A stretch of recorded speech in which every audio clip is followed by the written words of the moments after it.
De rester avec nous. Donc, nous sommes le 13 septembre, c'est date anniversaire de la mort d'un grand homme. Ruben Oumniobé a assassiné le 13 septembre 1958. C'était l'emblématique secrétaire général de l'Union des populations du Cameroun, formation politique née sur le sillage du nationalisme avec deux points fondamentaux, notamment l'unification du Cameroun, mais aussi l'élévation du standard de vie des Camerounais.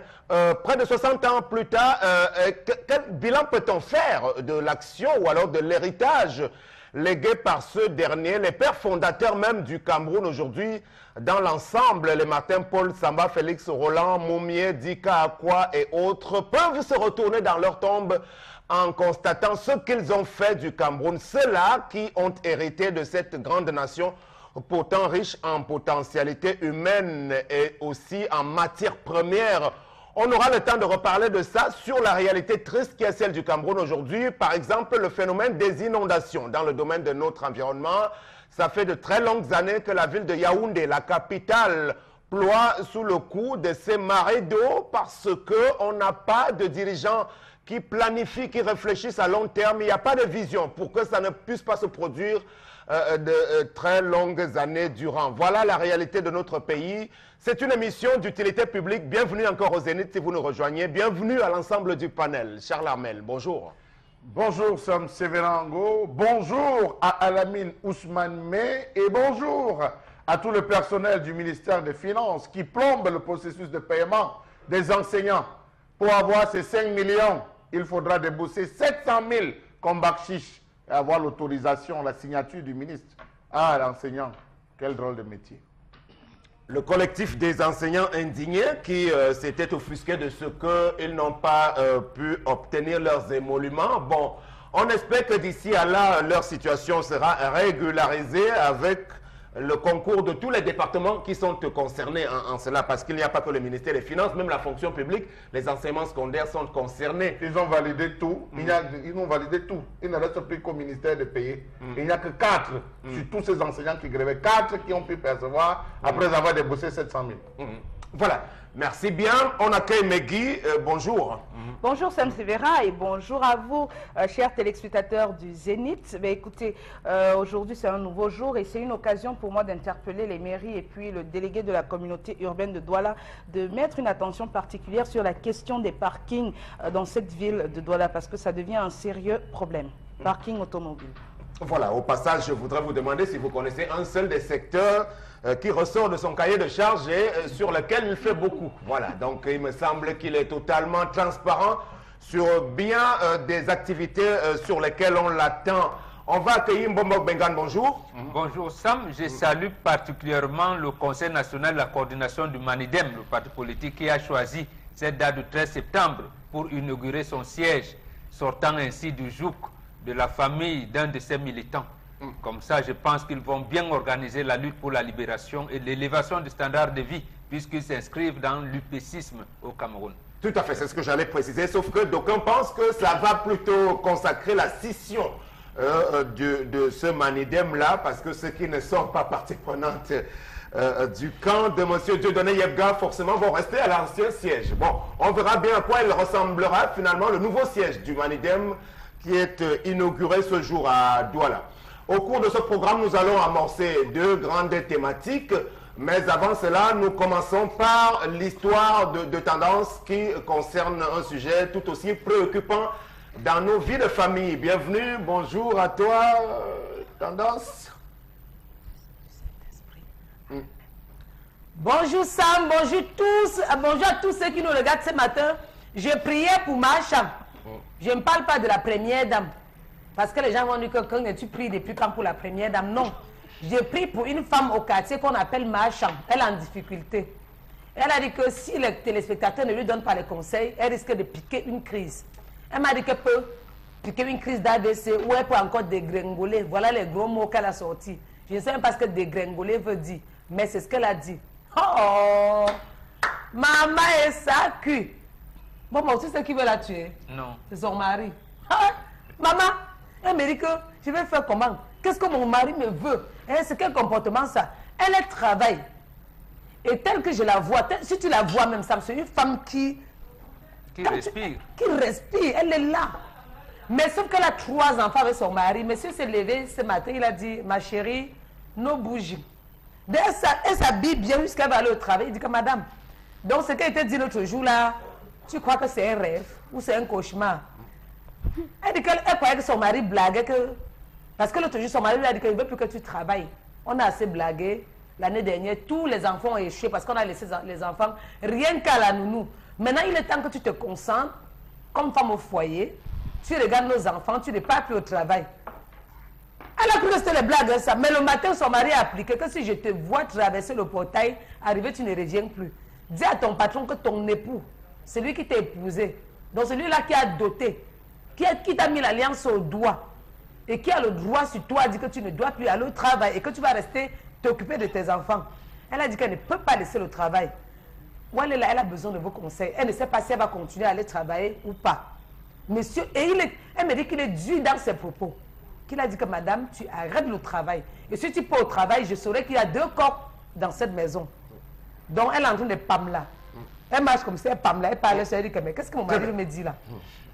Elle me parlait en pleurant mon boc.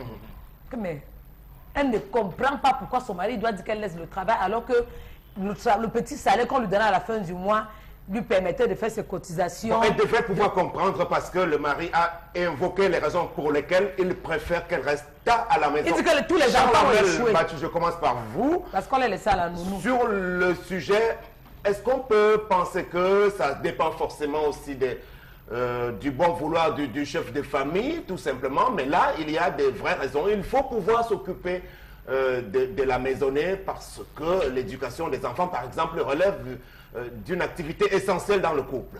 Alors, Sam Sévérin, il faut préciser que les femmes aujourd'hui, vous allez toujours excuser que je revienne sur ce fameux concept de globalisation, mondialisation. Et la place de la femme, c'est dans son foyer, c'est-à-dire s'occuper de son époux, s'occuper de ses enfants, s'occuper de la maison tout entière. Voilà le rôle fondamental, ou bien si vous voulez faire des enfants à son époux. Voilà le rôle fondamental, ce pourquoi Dieu a trouvé qu'il était bon d'associer la femme à l'homme, que l'homme ne soit pas seul. Mais il y a certains qui ont trouvé que bon, la femme ne pouvait pas rester qu'à la maison, avec les enfants qui ont grandi, qui s'arrangeaient à trouver une petite activité, qui c'est une boutique devant la maison, qui c'est le champ à une certaine époque, pour permettre à la femme de pallier, sans toutefois appeler ses activités, sans toutefois s'éloigner, il faut le dire, de son principe premier, qui est de s'occuper de son mari. Mais aujourd'hui, Sam, avec l'histoire que Tendance nous a nous raconter, j'estime ici là, que la raison évoquée est la plus belle de toutes. On a fait une expérience où tu devais travailler. Oui, j'ai accepté que tu travailles. On a confié nos enfants à la nounou. Premier, est-ce que le niveau de langue a été bien évalué? Est-ce que le niveau d'expression, c'est-à-dire d'expression même au niveau de la maison, a été maintenu? Est-ce que sur le plan scolaire, les enfants nous ont donné les résultats qu'on attendait? Est-ce que sur le plan comportemental, nous sommes capables d'apprécier véritablement la présence? Faudrait-il changer ou non? Il a estimé que pour un moment, il faut redresser. Il n'y a mieux que personne que la maman pour pouvoir redresser cela. Donc je m'inscris dans cette logique qui n'est que partagée par les traditionalistes. Celle d'avoir une femme qui s'occupe, donner la possibilité aux enfants de grandir et après quoi se retrouver à faire quelque chose. Alors Megui, en général, quand on croise une femme de nos jours, une certaine catégorie, bon, elle vous dit, moi je ne vais pas rester à la mason, il faut à tout prix que je fasse quelque chose. Alors moi je leur demande souvent, qu'est-ce que tu fais? Tu fais quoi? Quelle est la rémunération que tu ramènes? Parce que si c'est pour des plus petites rémunérations, mieux vaut tu restes à la maison. Hein, parce que c'est mon opinion personnellement là-dessus. Parce que la femme qui veut travailler à tout prix, je crois que si c'est pour une catégorie, c'est-à-dire qu'elle est cadre d'entreprise et qu'elle ramène vraiment quelque chose de consultant, on peut comprendre qu'on peut trouver des palliatifs. Mais pour des plus petits montants, vraiment, je dis n'importe quoi, il vaut mieux rester à la maison et bien s'occuper des enfants et de son mari, attendre tranquillement qu'il rentre. Mais déjà, je vais vous dire une chose, c'est pas forcément qu'on sorte travailler pour de l'argent. Ça participe d'abord de l'épanouissement personnel de l'individu, sortir travailler. Parce que tout est fonction. On parle de la femme, madame. Oui, je parle même de la femme. Parce que il faut se le dire. Aujourd'hui, qu'on le veuille ou pas, les temps ne sont plus les mêmes que hier. Donc, vous avez des hommes qui aujourd'hui veulent quelque chose et veulent en même temps son contraire. Quand vous voyez les femmes aujourd'hui qui sont têtes à aller travailler, c'est tout simplement dû au fait que les hommes d'aujourd'hui également ne sont plus comme nos papas hier, qui justement, le fait qu'ils gardent leurs femmes à la maison, qui, entre guillemets, s'occupaient des enfants, ils ne soumettaient pas ces femmes-là à certains supplices, je vais appeler ça comme ça. Aujourd'hui, les femmes sortent pour travailler, pourquoi? C'est en quelque sorte même pour se protéger de beaucoup de choses, non seulement avoir une certaine indépendance financière, quel que soit, même si c'est 50 000, quand tu sais que tu as 50 000 tous les mois, où tu peux avoir, c'est-à-dire, parce qu'il y a des hommes dans les foyers qui font des chantages aux femmes, et la femme, je dis, pour se protéger, elle préfère sortir. Elle préfère sortir. Je vais vous dire, pour ce qui est de l'histoire du jour, rien ne garantit que, parce qu'une femme reste à la maison, les enfants vont réussir à l'école. On peut très bien rester à la maison et ne pas s'occuper des enfants. Si l'on n'est pas une bonne femme, bien sûr. Bien sûr, voilà. Voilà. On peut très bien rester à la maison et ne pas s'occuper des enfants. Il y a des femmes qui ne font rien, mais qui ne font rien pour les enfants non plus. Elles sont chez la voisine, à Cancané. Je ne sais pas. Elles ne font rien pour les enfants. Elles laissent les enfants vadrouiller dans le quartier et tout. Donc, quand on est organisé, vous avez des enfants qui sont scolarisés. Le fait que vous ayez une nounou, la nounou n'est pas là, parce qu'il faut que les femmes le retiennent. La nounou n'est pas là pour prendre complètement en charge vos enfants. La nounou, c'est une aide. C'est comme la ménagère, c'est une aide. On peut estimer que même si une femme ne travaille pas, tu peux être dans une grande maison et faire le ménage, faire la cuisine, s'occuper des enfants individuellement. Ça peut être lourd pour une femme et alors vous prenez une aide. Mais ça ne veut en aucun cas dire que c'est elle qui va prendre en charge tout dans la maison. Pareil pour les enfants, la nounou est une aide, mais l'éducation revient toujours aux parents. Donc une femme responsable, qu'elle travaille ou pas, doit pouvoir s'organiser. Et je dis, même en travaillant, du moment où ton travail ne porte pas préjudice à la bonne marche de ton foyer, tu peux très très bien t'organiser. Ce n'est pas un travail de nuit. Si c'est un travail de jour, nous sommes sur ce plateau, ça ne nous empêche pas de remplir nos charges en tant qu'épouse. On peut déposer les enfants à l'école. Pendant qu'ils sont à l'école, nous sommes là, on les récupère. Et puis après, ça n'empêche pas qu'on les aide à faire leurs devoirs, qu'on leur donne à manger, ça n'empêche rien, il faut juste s'organiser. Donc, question d'organisation, on vous a compris, madame. Bombok Bengan, bon, ici, on a affaire à un homme qui opte pour une femme qui reste à la maison. Oui, Sam. C'est son choix. Oui, c'est son choix et c'est un choix, j'allais dire, un bon choix, comme disait quelqu'un. C'est un très très bon choix, Sam. Je peux prendre Sadou Ayatou parce qu'il l'avait dit lui-même, il l'avait rendu public lui-même. Son épouse avait un doctorat en économie politique. Et elle a décidé que son épouse reste à la maison s'occuper des enfants. Elle n'a jamais travaillé, l'épouse de Sadou Ayatou, qui a eu des hautes fonctions dans le public. Je reviens, je pense, je ne sais plus quel écrivain de l'Afrique de l'Ouest nous disait, dans un de ses personnages, la Grande Royale, lorsque l'école des Blancs est arrivée, il a dit, envoyons nos enfants à l'école des Blancs, mais ce qu'on y perd vaut-il ce qu'on y gagne? Ça veut dire, en fait, on ne gagne pas grand-chose là-bas. On ne gagne pas grand-chose. J'allais même dire qu'on ne gagne rien, parce que ce qu'on va perdre, vraiment, c'est de ça qu'il s'agit, c'est ce que disait Charles Hamel, c'est ce que développe Megui d'une certaine manière. Précisément, nous sommes dans une société en pleine mutation. Mais est-ce qu'on évolue? Parce qu'il faut bien évaluer. On n'évolue pas, on change, on n'évolue pas, on régresse. Il faut dire les choses comme elles sont. Donc ce monsieur a raison, son épouse a l'obligation de rester à la maison. Parce que c'est ça le travail, j'allais dire la mission principale de la femme. C'est ça même qui traduit l'épanouissement de la femme. C'est elle dans l'encadrement de la maison. Parce qu'il y a une forme d'épanouissement qui consiste donc à sortir, ce que décrivait Megui tout à l'heure. La femme a besoin forcément de sortir parce qu'en restant à la maison à longueur de journée, elle s'ennuie forcément. Donc il faut qu'elle se balade un tout petit peu, qu'elle ait une activité qui lui permette de quitter la maison. Mais l'activité, accompagner les enfants, d'abord elle se lève à 5 heures pour apprêter ses enfants qui vont à l'école. Elle vient, elle s'occupe puisque c'est elle qui est, j'allais dire, la comptable matière de la maison. Elle organise sa maison, elle ne va pas faire le grand ménage tous les jours. Donc elle a toujours quelque chose à faire. Et puis quand elle peut aller faire des courses dans un supermarché, absolument, elle fait des courses, elle d'épanouissement, elle ne reste pas. Elle reprend les enfants à 15h, 15h30, et après le temps, le mari et la jeune. Et en plus, elle sort avec son mari. Peut-être il y en a qui vont à l'église ensemble, il y en a qui vont dans les églises, il y en a qui vont au village ensemble. De quelle sortie parle-t-on? Justement, c'est ce qu'on a perdu, Sam, on ne le gagnera plus jamais. Et surtout de faire en sorte qu'un bombok, lorsque le mari rentre, qu'on la trouve à la maison. C'est très important qu'on puisse trouver la femme. Non seulement la trouver, mais la trouver souriante. C'est Voilà, ça. En plus, il faut qu'elle soit souriante, quels que soient les événements. Oui, absolument. Puisqu'en fait, que ce soit sa propre maman ou sa belle-mère, en réalité, c'est elle. Elle est la jonction des deux familles. C'est ce qu'elle oublie. Et c'est ça qui explique le taux élevé des divorces en Occident. Parce que ces femmes qui se disent épanouies, regardez comment elles souffrent. Elles souffrent en Europe. Donc, le temps est là, cette femme... On va revenir à Boum rapidement. Tendance, je crois la femme, c'est la plaque tournante. Il y a un sage qui m'avait dit, c'est comme une fleur dans votre maison. Donc, c'est elle qui doit faire resplendir celle-ci par une présence quasi permanente.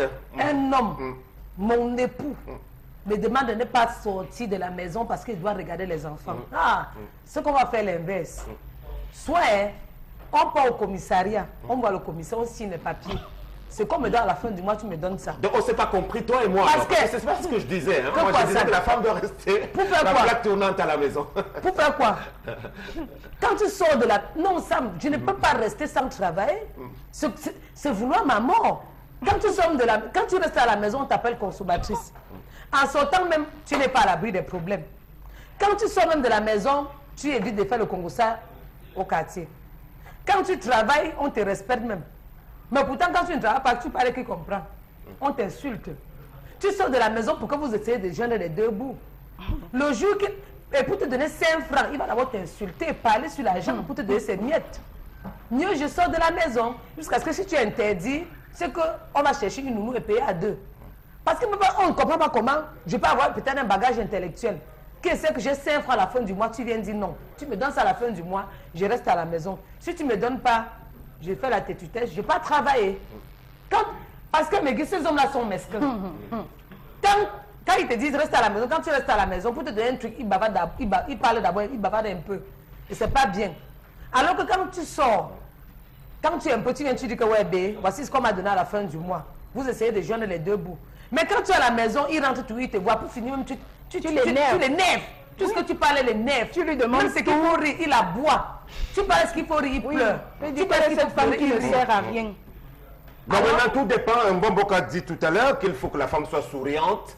Parce que pour obtenir certaines faveurs également, ça dépend de l'attitude que vous avez. Ah oui, absolument, Sam. Donc, pour terminer, avant de passer, non, regarde ce qui se passe. J'ai suivi, je ne sais pas quand, hier, l'émission avec les belles-mères. Comment vivre avec les belles-mères? C'est précisément parce que nous n'avons pas préparé cet environnement à la femme qui entre dans le modernisme. C'est elle-même, la femme, qui consolide vos relations avec votre propre maman. Avec sa mère, qui est votre belle-mère, puisque en fait, chez nous-mêmes, la dot ne finit jamais. Donc, en réalité, elle a 2 mamans qui peuvent venir à la maison tout le temps, qui peuvent avoir des problèmes, en plus des enfants qu'elle a fait chez vous. Donc, c'est elle qui coordonne. Et il y a mieux, quel épanouissement Dieu demande-t-il à l'homme que de s'occuper des autres. Voilà, on va essayer quand même, enfants. Merci Mbombo, Charles Hamel, de relativiser. Entrons un peu dans les considérations sociologiques pour essayer d'évaluer la typologie des femmes, les catégories, en fonction de ce qu'elle fait, de ce qu'elle a fait comme étude, de ce dont elle est prédisposée à exercer comme métier. Je crois qu'il faut quand même comprendre quels aient ses besoins d'émancipation et d'épanouissement social. Sam Sévérin, je tiens d'abord à préciser que le mariage n'est pas un ring de boxe ou encore un terrain de bataille, mais c'est un parlement. C'est un parlement où les deux échangent et dont la tête revient au président de l'Assemblée nationale, qui est le mari, pour dire simplement. Pour dire Sam Sévérin que quel que soit le niveau d'études, quel que soit le degré d'appréhension, de compréhension, lorsqu'une femme, fut-elle nantie d'un doctorat, décide de se marier, elle ne s'appartient plus, elle appartient à la famille qui l'a prise. notamment à son chef de famille, à son époux, à son mari qu'elle a choisi d'aimer affectueusement. Donc elle ne s'appartient plus. Tout devra être décidé ensemble et de manière concomitante. L'homme a dit, vas-y, travaille, prenons une nounou. Sam Sévérin, vous allez vous rendre compte que parce que les enfants passent le temps, c'est pas tout, c'est l'exception qui confirme la règle, il y a des nounous qui apprennent leur langue aux enfants. La femme ne cause pas déjà la langue, le monsieur n'est jamais là pour apprendre la langue, c'est la femme, la nounou qui apprend la langue. Généralement, la femme va commencer à dire, je ne veux pas des jeunes filles à la maison, vraiment, je cherche des mamans, il faut amener des mamans qui vont arriver à la maison, nous on préfère des mamans, parce qu'on vous connaît, vous allez vous retrouver à sortir avec la nounou.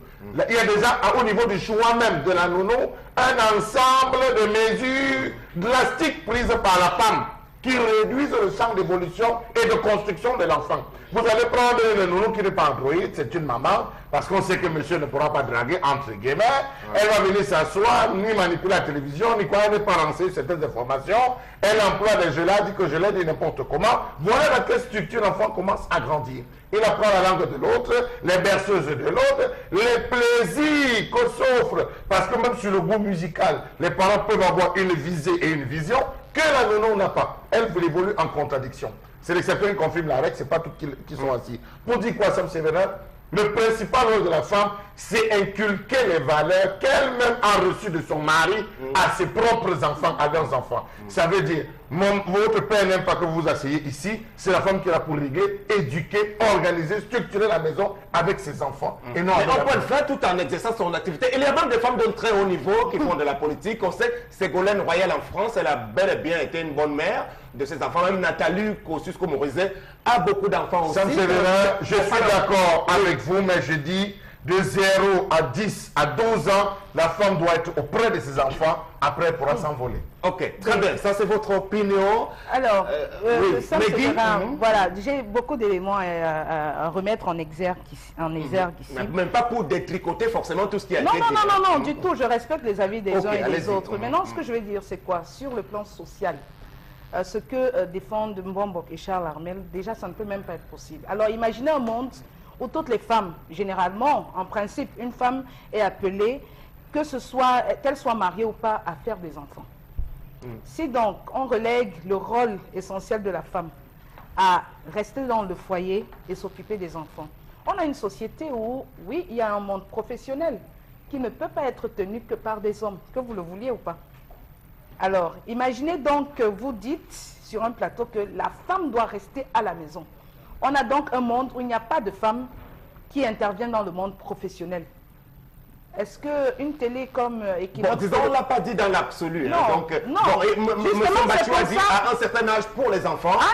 Non, c'est un certain âge. L'humanité a évolué sur cette forme jusqu'au 19e siècle. Oui, mais la femme n'était pas là. Au 19e siècle. Que vous le vouliez ou pas, les choses changent parce qu'il ne faut pas dire des trucs qui vous arrangent. On est donc d'accord, mais Guy, c'est un problème d'époque. Aujourd'hui, c'est parce que... Non seulement c'est un problème d'époque, il y a la récession économique et tout, c'est dur. C'est dur où dans les foyers aujourd'hui, le coût de la vie est extrêmement élevé.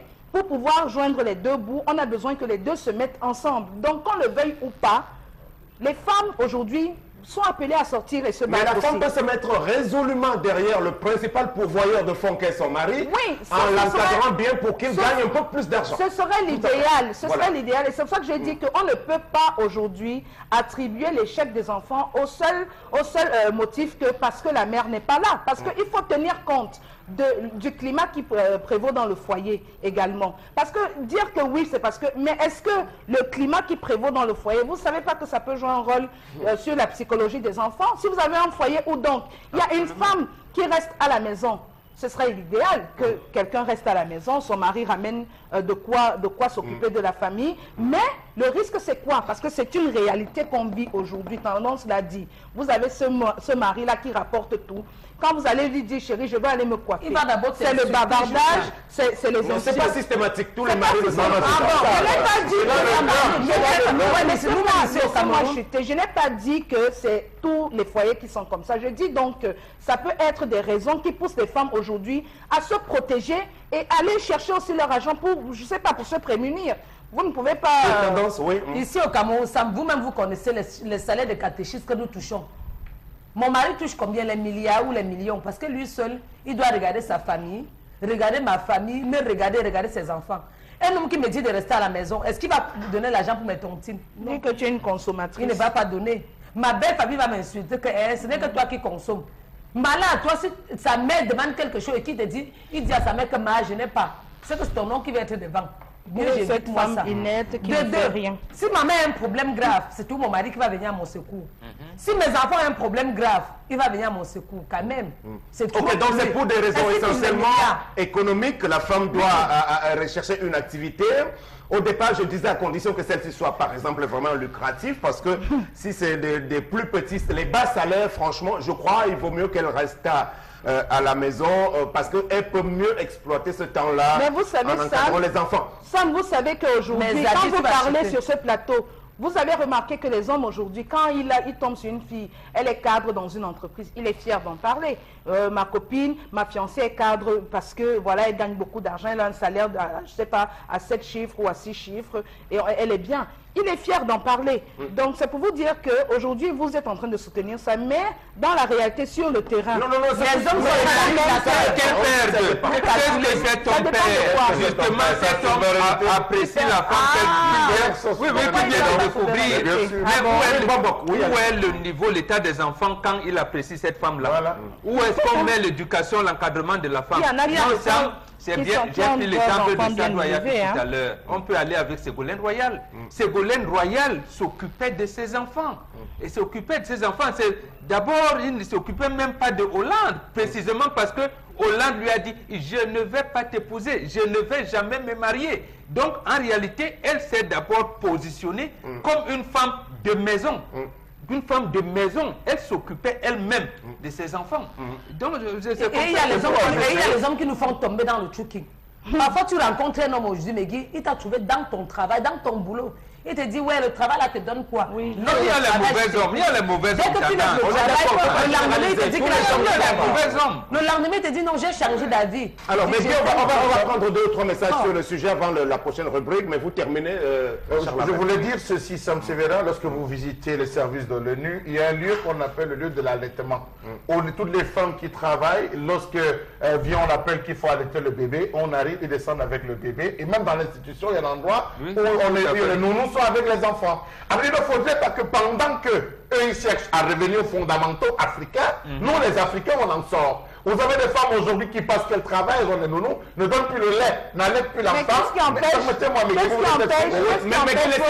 vos entreprises d'instaurer ça dans leur entreprise? Vous avez des femmes aujourd'hui qui sont incapables d'allaiter, de donner le lait à l'enfant parce qu'elles ont peur que les seins vont tomber, elle est cadre d'entreprise, elle doit travailler, elle doit s'occuper, il faut acheter ci ou ça qui va sécher la poitrine, mettre l'enfant sous alimentation artificielle. Après, vous vous rendez compte qu'aujourd'hui, tout le combat de l'OMS vise dans cela, les jeunes filles n'ont plus le temps parce qu'elle estime qu'elle va travailler, elle va chercher le travail, elle n'a plus l'argent, elle n'a plus le temps de rester s'occuper des enfants. Alors je pense que pour revenir à nos fondamentaux, jusqu'à 10, 13 ans, la femme s'occupe de ses enfants, ne prêchons pas ce que nous ne sommes pas capables de faire. Parce qu'une femme qui rentre à 22 h, elle a le nounou qui quitte à 18 h, le mari qui rentre à 18 h à la maison, et la nounou qui s'en va, elle n'a pas le temps de superviser tout l'ensemble de travaux que la femme peut faire. Donc, toute question de l'objectif recherché dans chaque foyer. Bon, voilà, un message. Pas comme insulte consommatrice, maman, non. Un message, Megui, rapidement.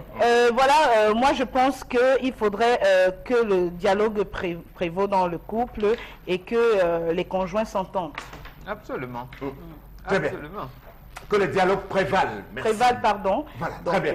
On va prendre la prochaine étape puisqu'il s'agit de ce Cameroun que nous décrivons à longueur de journée comme étant aujourd'hui une nation en pleine décrépitude. On va donc, dans la colère qui va suivre, nous attarder à nouveau sur la question lancinante de ces derniers temps concernant l'entretien routier. Vendredi dernier, le ministre de la Communication, entouré de quelques responsables du département en charge des travaux publics, avait convié la presse dans un exercice qui leur est familier, mais au cours duquel on n'a pas beaucoup appris. Pas grand-chose en tout cas à propos, par exemple, du revêtement confortatif dont on nous a parlé pour replâtrer les routes essentielles de notre pays aujourd'hui. Voici donc la colère de Charles Hamel qui nous permet de reparler de cette question de l'entretien routier au Cameroun.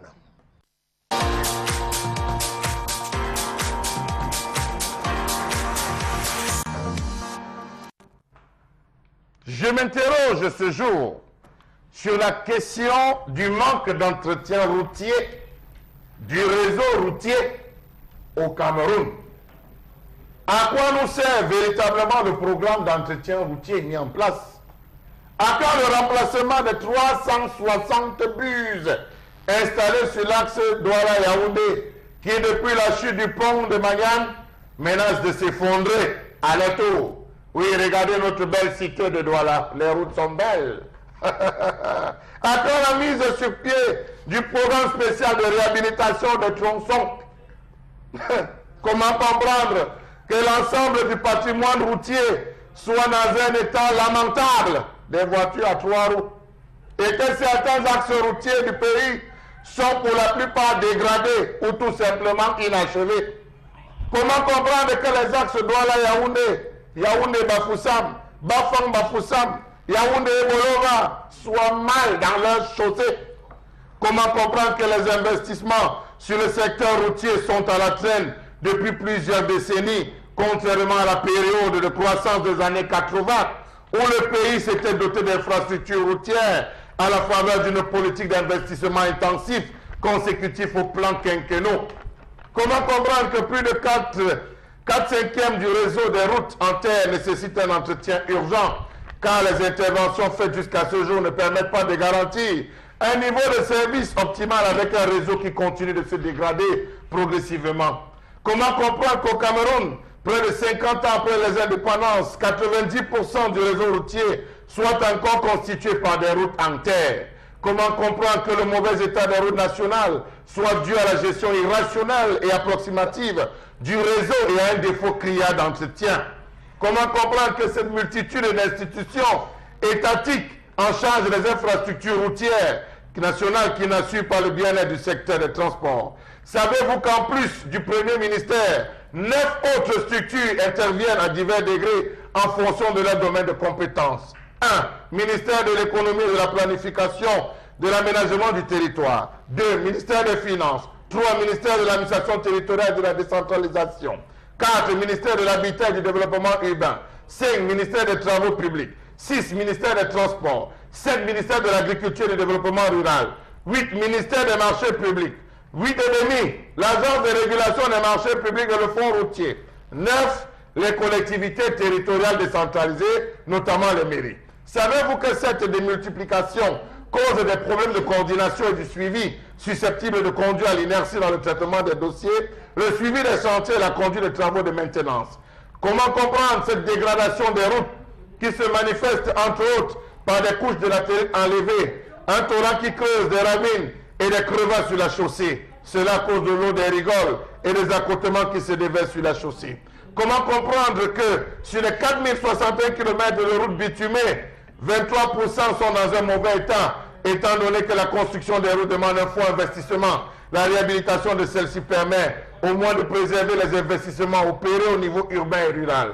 Comment comprendre la hausse généralisée des prix observée sous forte contrainte budgétaire, longueur et l'inadaptation au secteur routier des procédures de sélection des entreprises qui empêchent d'engager à temps les différents programmes d'entretien routier, insuffisance et la vétusté du matériel de génie civil disponible aussi bien chez les privés qu'au Matcheni. Comment comprendre le mauvais état de l'axe Bafoussam-Douala, présenté comme étant la route la plus lente à cause du mauvais état de la route et la multiplication des dodanes?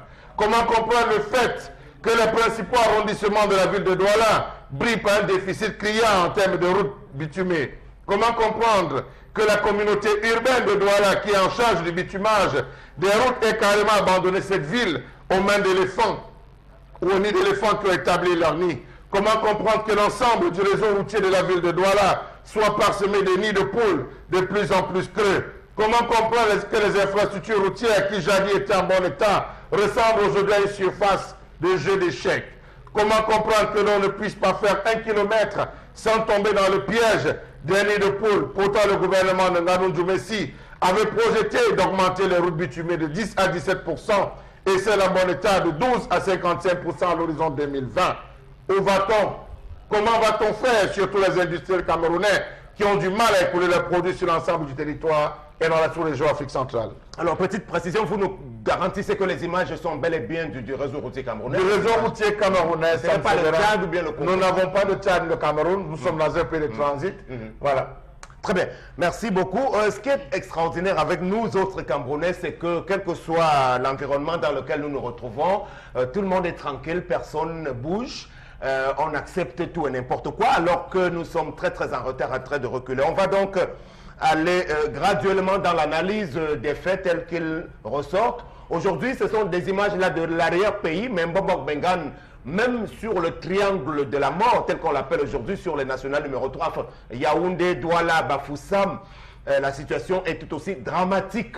Et le discours officiel qui ressort de la bouche des autorités en charge de ces questions-là, ce n'est que de la poudre de perlimpinpin. Que ce soit Nganou Djoumessi ou encore le ministre Tiroma et tous les autres responsables autour du ministère des Travaux publics, ces derniers temps, on a eu que beaucoup de promesses fallacieuses, le cas de Babadjou Bamenda par exemple. Oui, absolument. Sam, comment là vous avez terminé, parce que c'est le dernier, en réalité, la dernière sortie du ministre Nganou Djoumessi nous disait que la Banque africaine de développement nous a accordé 118 milliards de francs pour le tronçon, mais je ne sais pas quand commenceront les travaux. Non, Sam, le banditisme politique, permettez l'expression, a commencé lorsque le Cameroun, je parle même du renouveau, a commencé à déconstruire ce qu'on appelle les normes en matière de route. Il n'existe pas de normes qui vous parlent de l'axe lourd.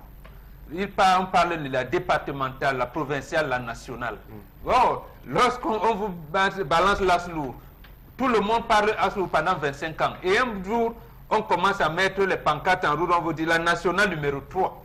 Oh, sur quoi on en est arrivé là? Précisément parce qu'il ne fallait pas que les Camerounais regardent les normes qui régissent une route nationale. C'est ça d'abord le premier banditisme politique. Et pourquoi on en est arrivé là? Vous avez posé la question. Et précisément parce qu'il n'y avait pas de volonté politique à cela, de la part du renouveau. Lorsque il prend le pouvoir, le président Biya, le 6 novembre 1982, c'est qu'on la nationale numéro 3, Douala Yaoundé notamment, devait desservir Kribi, de toutes ces villes environnantes, donc Ezeka jusqu'à Lolodorf, un certain nombre de choses, à Boumyébel, on devait aller jusqu'à Ngokmapoupi, Bodmakak, ainsi de suite, ainsi de suite. Donc, toutes ces villes, Ngoumou, par exemple, arrivé au niveau, à l'entrée de DA, on devait faire la route, et puis Ngoumou. Et ça, c'est depuis 1982. Et on ne l'a pas fait. Donc, quand on vient aujourd'hui faire comme si, par la magnanimité du chef de l'État, on a enfin goudronné la route qui va de Boumyébel à Lolodorf, on commence à applaudir. Non. De la même manière, la route qui devait nous amener à Manfé, Kumba, jusqu'à la frontière avec le Nigeria, les études avaient été faites déjà. La route qui devait lier Yaoundé à Molundu, en passant par Bertois et tout, était déjà faite.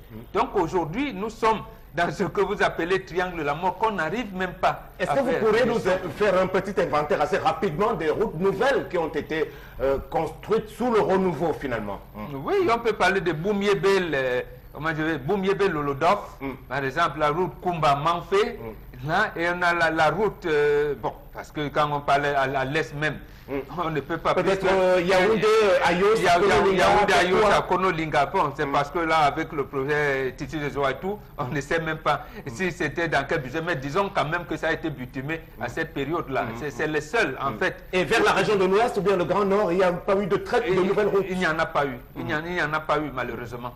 Très bien, on va revenir à abandonner. Voilà, c'est des chantiers abandonnés. À la limite, on peut prendre la route qui joint Bafang à Laslour qui part de l'ouest là-bas. Donc, je veux dire, de Bafang, Baganté, en passant par Bana.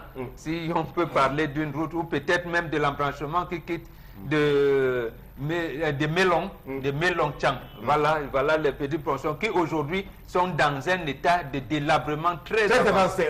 Mais Guy, il y a que le développement commence par la route en réalité. Lorsqu'on hérite de la gestion d'un pays, tout passe par la route. Comment est-ce qu'on peut justifier le fait que de la part du renouveau, il n'y ait pas eu des véritables courants de pensée, une vraie préoccupation, une réelle volonté politique pour qu'on puisse nous aménager ce réseau routier? Justement, Sam Sévéran, on a de grandes paroles, de grandes phrases telles que l'émergence 2035 est à l'horizon. On nous dit souvent dans une boutade que où la route passe, le développement suit.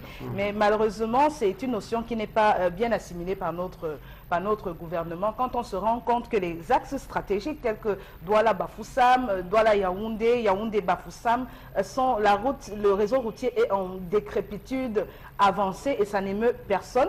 Ça n'émeut personne. Mais comment vous pouvez comprendre que dans un pays comme le Cameroun, dans des grandes villes, pour faire 100 km, vous faites 1 heure, voire 2 heures, C'est quand même, c'est extrêmement handicapant même pour l'économie de ce pays. Si on nous parle de développement, d'émergence 2035, comment est-ce que on peut arriver à cette émergence en 2035 si, sur ce qui concerne le réseau routier, quand on sait que dans des zones reculées où il y a de fortes cultures, qui sont des cultures qui produisent énormément, on ne peut pas ressortir justement les fruits de ces cultures-là jusque dans les grandes villes parce que la route est très mauvaise telle qu'on l'a vu sur les images, les camions qui s'embourbent, la nourriture qui pourrit et de ce fait, la nourriture, les Camerounais n'arrivent même pas à bénéficier du trésor qu'ils ont parce que arriver en ville, ça coûte extrêmement cher et le peu même qui arrive, on essaye de les vendre aux pays voisins.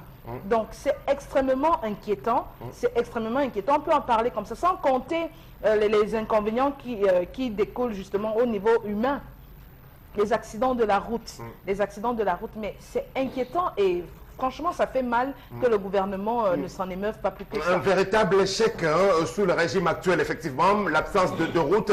Tendance avec vous, on amorce la question du fonds routier. Les fonds qui doivent être collectés pour entretenir ces routes-là, puisque c'est de cela qu'on parle même en réalité. L'argent du péage, au-delà, je voudrais t'informer qu'en dehors de ce qu'on nous ponctionne tous les jours dans ces postes de péage qui sont de véritables postes d'escroquerie nationale, il y a que le fonds routier engloutit également l'argent dans le secteur des transports. Je parle des transporteurs routiers, les gros camionneurs dont on décaisse beaucoup d'argent au litre de carburant frais.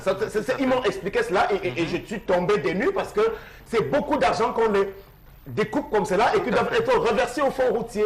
Avec le péage aussi, alors où va cet argent? C'est ce que moi je voulais te demander, Sam. Où va l'argent du péage? Les voitures à 3 roues. Tu as vu la voiture qui roulait là, 3 roues, dans mon pays, au Cameroun, au 21e siècle. Rien ne marche plus simple. La dernière fois, on avait dit ici que les chauffeurs taxi vont avoir les badges pour les identifier. Entre encore dans un taxi, si tu vas voir un taximan identifié. À peine tu payes le péage, tu entres dans le trou. De qui se moque-t-on? Il y a les endroits dans mon village que mieux encore la route pour aller au champ que les routes là, ici à Douala. On ne comprend plus rien. Moi, je suis perdu et perturbé par mon pays. Arranger les routes. Les hôpitaux, on est malade pour faire les examens, ça coûte cher. Tu es malade, tu ne peux pas boire un comprimé au Cameroun. Tu vas au marché, tu ne peux pas manger. Voilà les réalités du pays. Quand on veut parler du pays, on dit quand on veut parler du Cameroun dans les autres pays, on dit le pays où tout coûte cher, il n'y a pas de route là. Faites qu'on nous respecte ailleurs. À nos jours, s'il y a l'argent, quand vous prenez l'argent, vous faites quoi avec? Je ne sais pas. On vous voit en boîte de nuit. C'est ce qu'on m'a dit. On vous voit prendre les avions pour aller jouer la vie en Côte d'Ivoire. J'ai eu les fax. On vous voit emballer boire les whisky et les champagnes avec les petites en boîte alors que nous souffrons. Tout ça va finir. Coûte que coûte, on dit 99 jours pour le voleur, un seul jour pour le grand patron. Mais ce que vous faites là, nous voyons, et tous les Camerounais méditent. Même les gens qui voyagent et que la route n'est pas bonne, méditent. Et ça va se jouer sur vous. C'est pas pour rien quand les PDG vous fait les yeux, vous faites les 20 ans de prison, 30 ans on vous condamne à vie. Coûte que coûte. Tout ça va changer ça. Et pourtant, Charlamel, les Camerounais ont besoin vraiment d'investir dans leur pays. Je me plaignais pour le compte d'une nouvelle agence de voyage qui a pignon sur rue, que je ne citerai pas ici, mais qui a vraiment mis sur pied de très jolis autobus, de façon tout à fait moderne. On se croyait dans un autre grand pays de la planète. Mais je me disais, voilà donc un Camerounais qui a envie de faire des choses, mais sur quelle infrastructure routière est-ce qu'il roule avec ces véhicules VIP? Aujourd'hui, on parle du secteur interurbain, mais on peut également parler du réseau routier en zone urbaine. Alors, Sam Sévéra, il faut déjà vous rendre compte qu'au Cameroun, on évite les projets à court terme. On évite. Non, non, non. Au Cameroun, on construit tout en termes de projets à long terme. Horizon 2035, horizon 2020, horizon 2030. Donc on est sûr que sur cette période, vous allez oublier. Voilà les gros slogans qui sont faits. Sam Sévéran, vous avez 9 structures qui doivent coordonner l'entretien routier à divers niveaux et à divers degrés. Vous avez le premier ministère, vous avez le ministère de l'Habitat, du développement urbain, vous avez le ministère des Transports, vous avez le ministère de l'économie et de la planification, vous avez le ministère du développement rural, le fonds routier, le marché public, le ministère des marchés publics. Vous pensez que ça va le suivi, la coordination, ça va se faire comment? Vous imaginez à ce niveau, imaginez-vous qu'un bus ou qu'une semi-remorque soit chargée à la zone industrielle Bassa et qu'il doit traverser le pont du Bouri. Et la marchandise doit être livrée à 20h. Le gars part à 9h. Vous arrivez à traverser, vous allez partir de la zone industrielle pour Wanabé. Il va arriver à quelle heure? Donc calculez, même en termes de marché, c'est-à-dire le rapport de bénéfice sur l'économie, ça joue. Suivez avec moi. Bédi, marqué peu à quoi? La route c'est comment? Dokoti, Sikakao, école publique, endommagée. Terminus BBR, Barcelone, Brazzaville, endommagé. Carrefour Basson, Carrefour Lorbessou, endommagé. Carrefour Tonnerre, Bao, endommagé. Affaissement, route, virage, axe Loubépanda, endommagé. Boulangerie de la paix, quoi encore on appelle, Kambanan, endommagé. Douala deuxième, n'en parlons plus. Antenne Coton Mbangé, endommagé. Mbandem, la route de Mbandem, Konjo, endommagé. Ron Poulin, Carrefour, Andem, hors service. N'oublie pas le port autonome de Douala. Port autonome de Douala. Port autonome de Douala. L'hôtel Pullman. Mais ça prête jusqu'à là-bas. Endommagé, mais Sam Sévéran, c'est grave. C'est grave. Je vous prends seulement le cas de Douala. De côté de justice, de bon hôpital général. Voilà, endommagé, Sam Sévéran. Voilà l'état de notre ville. Ne serait-ce que pour Douala. On peut en citer comme ça. Yoko, Ngoro, Talbandek, comment Batouri, Yokadouma. Mais Sam Sévéran, c'est grave. C'est grave. Et on nous dit qu'il travaille. Il travaille où? Voilà. Bamba Bengan, sur le revêtement, le réaménagement ou encore l'entretien confortatif, le mot a encore été utilisé vendredi dernier par l'une des dames qui représentait le ministère des Travaux publics, et que c'est un beau projet qui consiste donc à boucher quelques trous sur les axes qui sont délabrés en attendant la construction de l'autoroute Douala-Yaoundé. Oui, c'est un autre cas de banditisme politique. Justement parce qu'on sait là-bas que si on dit on va boucher les trous, ça ne va pas bien sonner. On vous apporte comment dire, une expression qui embellit un peu l'usage. Mais c'est pour dire que c'est le bouchage des trous en réalité. Mais pour aboutir à quoi, Sam, c'est précisément parce qu'il n'y a plus, j'allais dire, d'idées préconçues. Donc on ne sait plus ce qu'on peut faire. Et il n'y a pas d'argent. Où est allé l'argent? Vous posiez bien la question tout à l'heure. Puisqu'on vous dit que même les subventions portées sur les produits pétroliers qui sont supportées par les chargeurs, les transporteurs routiers, l'argent est reversé dans le fonds routier. On ne vous dit jamais où va le fonds routier. Beaucoup d'argent, c'est ce chiffre. Ils ont dit qu'ils sont passés au fonds de routier de deuxième génération. Ça, c'est vraiment une grosse incongruité. Vous qui êtes DDA pour Douala, jusqu'à l'entrée de Yassa, Tradex Yassa, permettez-moi sans publicité, la route est étroite. Étrangement, à ce niveau, vous parlez du boulevard, l'ouverture pénétrante ouest, ça s'ouvre sur les deux bords. Mais franchement, on est en train de se moquer véritablement des Camerounais. Vous allez voir sur le plan de l'économie, on ne parvient plus à exporter. La marchandise camerounaise ne sort plus. Pour la simple raison qu'il n'y a pas de réseau. Le réseau routier est fatigué, fatigant. Même entre DA et Kribi, où on pensait que c'était un peu agréable à circuler, ça commence à se dégrader aussi. Donc à la fin, Megui, je pense que dans ce pays aujourd'hui, il n'est plus possible de circuler. Il faut le dire avec une certaine force et même une certaine gravité, parce que quand on en parle comme ça, il y en a qui pensent qu'on est là forcément pour être rabat-joie, que non. C'est bien triste. Normalement, quand on circule, on doit circuler dans les rues, sur la route. Ça doit être un plaisir. Ça doit être un plaisir, c'est-à-dire que partir de Douala pour l'ouest, ça doit être un plaisir. On doit profiter du très beau paysage, hein, parce qu'il y a un très beau paysage, mais c'est même pas une réalité, parce que non seulement vous êtes crispé dans la voiture à cause des secousses, il y a des dos d'âne à tout va, il y a des trous dans la chaussée, et ça c'est sur un axe central, une route nationale. C'est des pistes même. Si vous allez de la route de l'Ouest, c'est des pistes. C'est une piste. C'est une piste. Alors, c'est quand même... Les mots te manquent, mais C'est vraiment désopilant, hein. C'est désopilant. Non, Vous pouvez pas être à l'aise chez vous. On va prendre même un autre endroit, au niveau de Pouma, Sarbaeme, jusqu'à Gambé, Tika, Ndokpima, avant il y a Kak Borbea, Ndokpima, et ça ressort jusqu'à Bafoussam.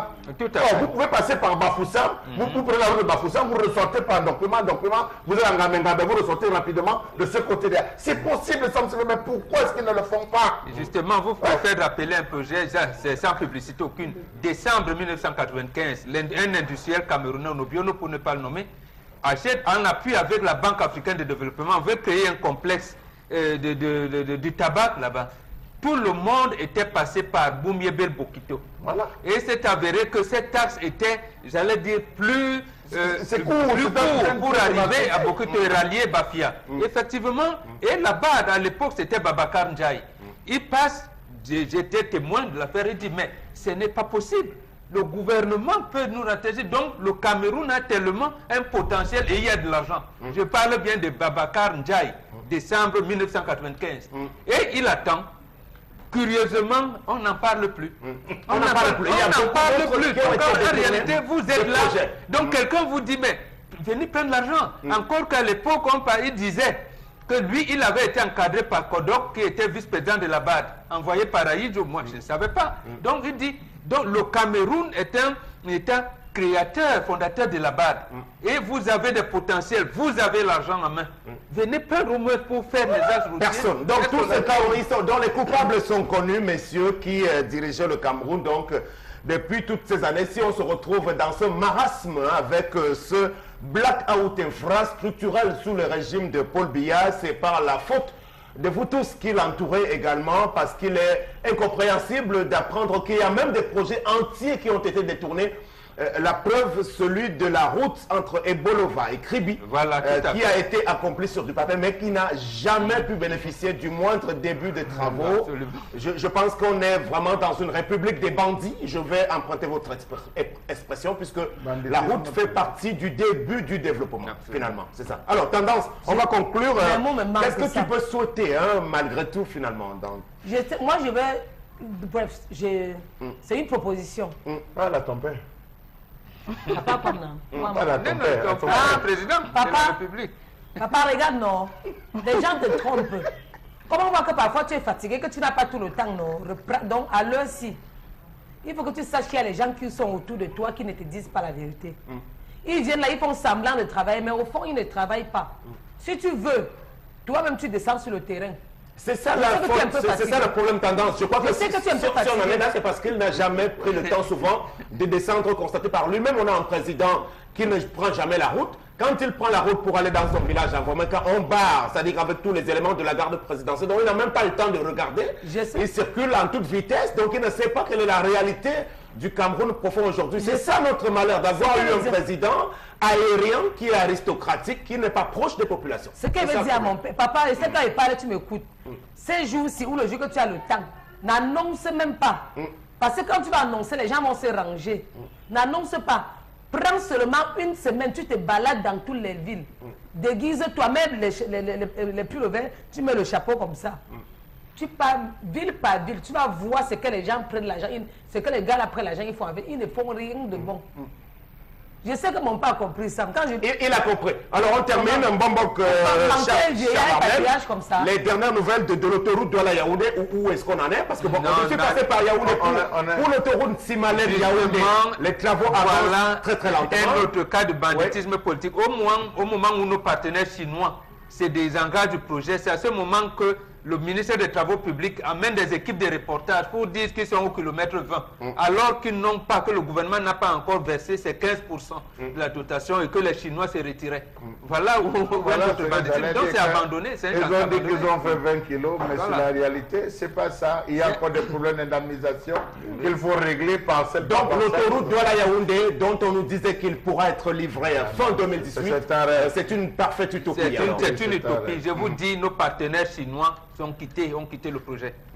Ou alors on a abandonné. On attend que le Cameroun verse ses 15% pour continuer l'indemnisation, comme disait Charles Hamel. L'indemnisation n'a pas encore été achevée sur cet axe. À plusieurs endroits, c'est comme sur l'axe de Babadjo, c'est comme sur l'axe de Galim. Il faut ça. Et ça, si on est sur le militaire, c'est que nous sommes foutus. Moi, le point de Bonabas, on a fait un côté, l'autre côté, on n'a pas fait. Même le côté qu'on a fait n'est pas terminé. Parce qu'au niveau des différentes entrées pour Bonabas, parce que là aussi, on n'a pas eu le temps d'évoquer le cas du génie militaire qui n'arrive jamais à livrer ses chances. Ça, c'est vraiment laisser le côté-là. On sait qu'on a perdu déjà de ce côté-là. Laissez. Quand nous parlons trop ici, comme nous parlons, ils nous disent là-bas, les militaires montent de l'autre jour, que vous bavardez trop là-bas. Je vois Equinox, ils font 2 kilos de pavés. Après, on arrête encore. Il faut qu'on reparle encore. Comme on a parlé aujourd'hui, ils vont faire 1 kilo. Ils vont ajouter 1 kilo de pavé. C'est parce que je suis passé par là ce matin parce que tout un côté est totalement en train de tomber en pavé. Comme je parle comme ça, si un militaire m'attaque en rouge, je vous connais. Parce qu'on a dit que les militaires sont le faux habillés. J'ai du respect pour vous. J'ai du respect pour vous. Un militaire me tape, Yaoundé devait être au courant. Voilà ce qu'on pouvait dire. Merci Tendance ce matin sur le réseau routier et l'entretien routier qui n'est pas bien tenu au Cameroun par la faute des ponctions importantes, des détournements et de gaspillage autour de l'argent hérité du fonds routier. Beaucoup d'argent qu'on récolte à travers le péage, mais également qu'on ponctionne au niveau des frais de paiement de l'essence au niveau du secteur des transporteurs routiers.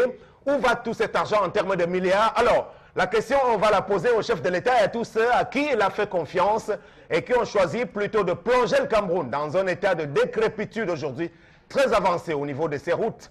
On prend la pause avant la deuxième partie du Zénith. Voilà, merci. La suite, ce sera avec les messages.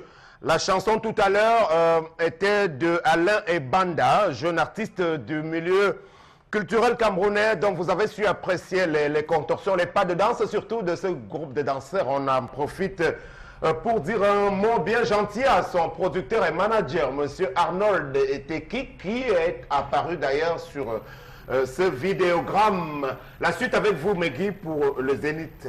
Voilà quelques messages, Sam Sévérin. On a donc Eric qui nous dit, parlant de route et autres dans ce pays, retenez que nous sommes tous des idiots car nous avons bu et mangé l'argent des routes dans les campagnes du Parti des Flammes.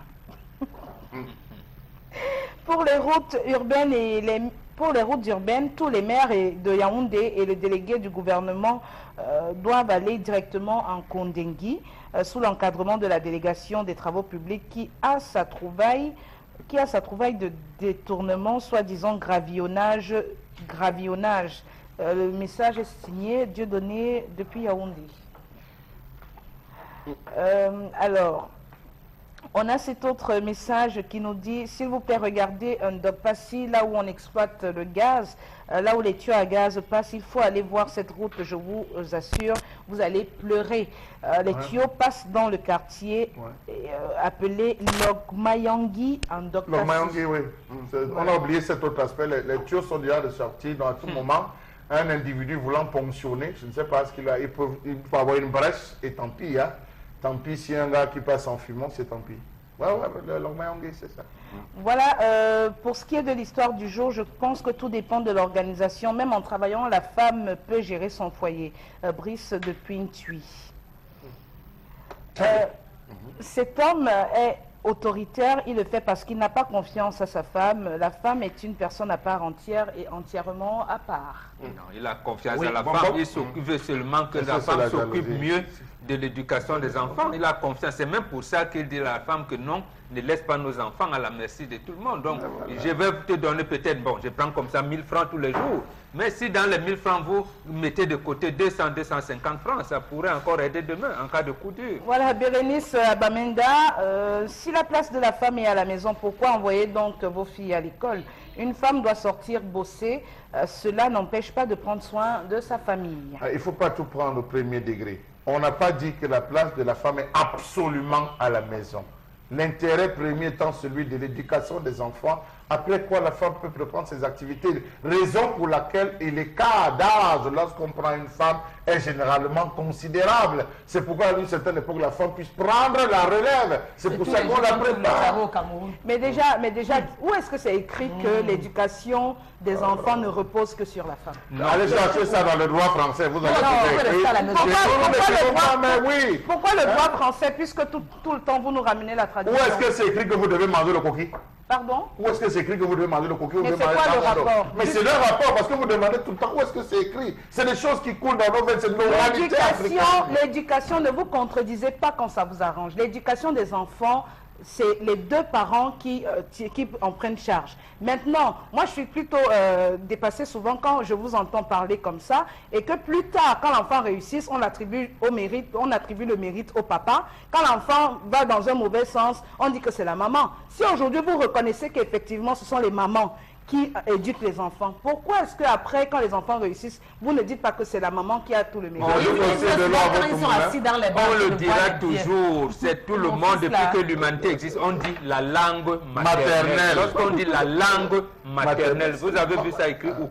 Oh, tout le monde l'accepte depuis que l'humanité existe. C'est précisément lorsqu'on parle de langue, ça veut dire que la maman apporte l'éducation, l'école apporte l'instruction. Les parents apportent l'éducation. Absolument. Pourquoi la maman? Non, c'est d'abord elle. Madame, poursuivez avec le message, merci. Ce monsieur n'est pas responsable, il doit aussi veiller sur l'éducation de ses enfants. L'épouse n'est pas la seule éducatrice des enfants, c'est Jean-Noël qui signe ce message. Absolument, mais c'est la femme d'abord. La suite, oui. Je dirais qu'elle abandonne le travail. Ici, c'est son époux qui exige. Stéphanie Wamba depuis Village. Merci Stéphanie Wamba.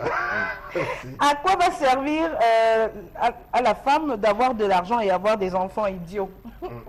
Je connais Parce des femmes qu'aujourd'hui, on va reconnaître que toute bonne femme doit d'abord être une femme au foyer. Absolument. Je pense qu'il s'agit de ça. Il faut qu'on se comprenne là-dessus. Okay. Vous aurez une fille qui a 18 ans, elle ne sait même pas frire un œuf. Voilà. On va accuser papa? Attendez, le travail n'a rien à voir, c'est une question d'organisation. Il y a des femmes ici dans les quartiers qui ne foutent rien mais qui ont des enfants délinquants. Mais sauf que le monsieur qui est le chef de la famille a estimé que sa femme doit rester d'abord à la maison. Je pense que c'est tout son droit aussi. Absolument. Si je dis qu'il reste à la maison, il va faire comment? Non, il n'y a pas de coq. Faisons l'inverse. Qui reste à la maison, je m'occupe comme il a dit. Parce que vous avez pris l'exemple des sociétés. Moi ça m'amuse un peu. Hein, que vous preniez l'exemple des sociétés occidentales, quand ça vous arrange, pour dire qu'en Europe, il y a les heures de TT. Même ici, ça se fait. Mais on est dans une société tellement machiste que les hommes ont établi les lois au détriment de la femme. Il faut le dire. Dans des entreprises sérieuses qui se respectent, effectivement, les femmes doivent être respectées parce qu'elles doivent s'épanouir, mais elles ont aussi une vie personnelle à gérer. Une femme, vous ne pouvez pas empêcher une femme qui travaille d'avoir ses enfants. C'est sa vie privée, elle doit avoir ses enfants. Vous versez tout le temps dans le féminisme. Non, je ne verse pas dans le féminisme. Je ne verse pas. Du droit aussi. Vous ne pouvez pas parler de féminisme ici parce que ça, c'est machiste. Vous êtes machiste. Vous êtes machiste. Je le dis et je l'assume parce que quand vous consultez le droit de la famille, je dis que les femmes sont très peu protégées au Cameroun. Je l'assume. Est-ce qu'on nous voit même? Maintenant, vous êtes un monsieur, mais vous avez des filles. Je suis pas sûre, si vous ne voulez pas, n'envoyez même pas vos filles à l'école. Non, c'est pas de ça. En mariage. Non, je dis que la société est machiste. Pourquoi, Sam Sévérin?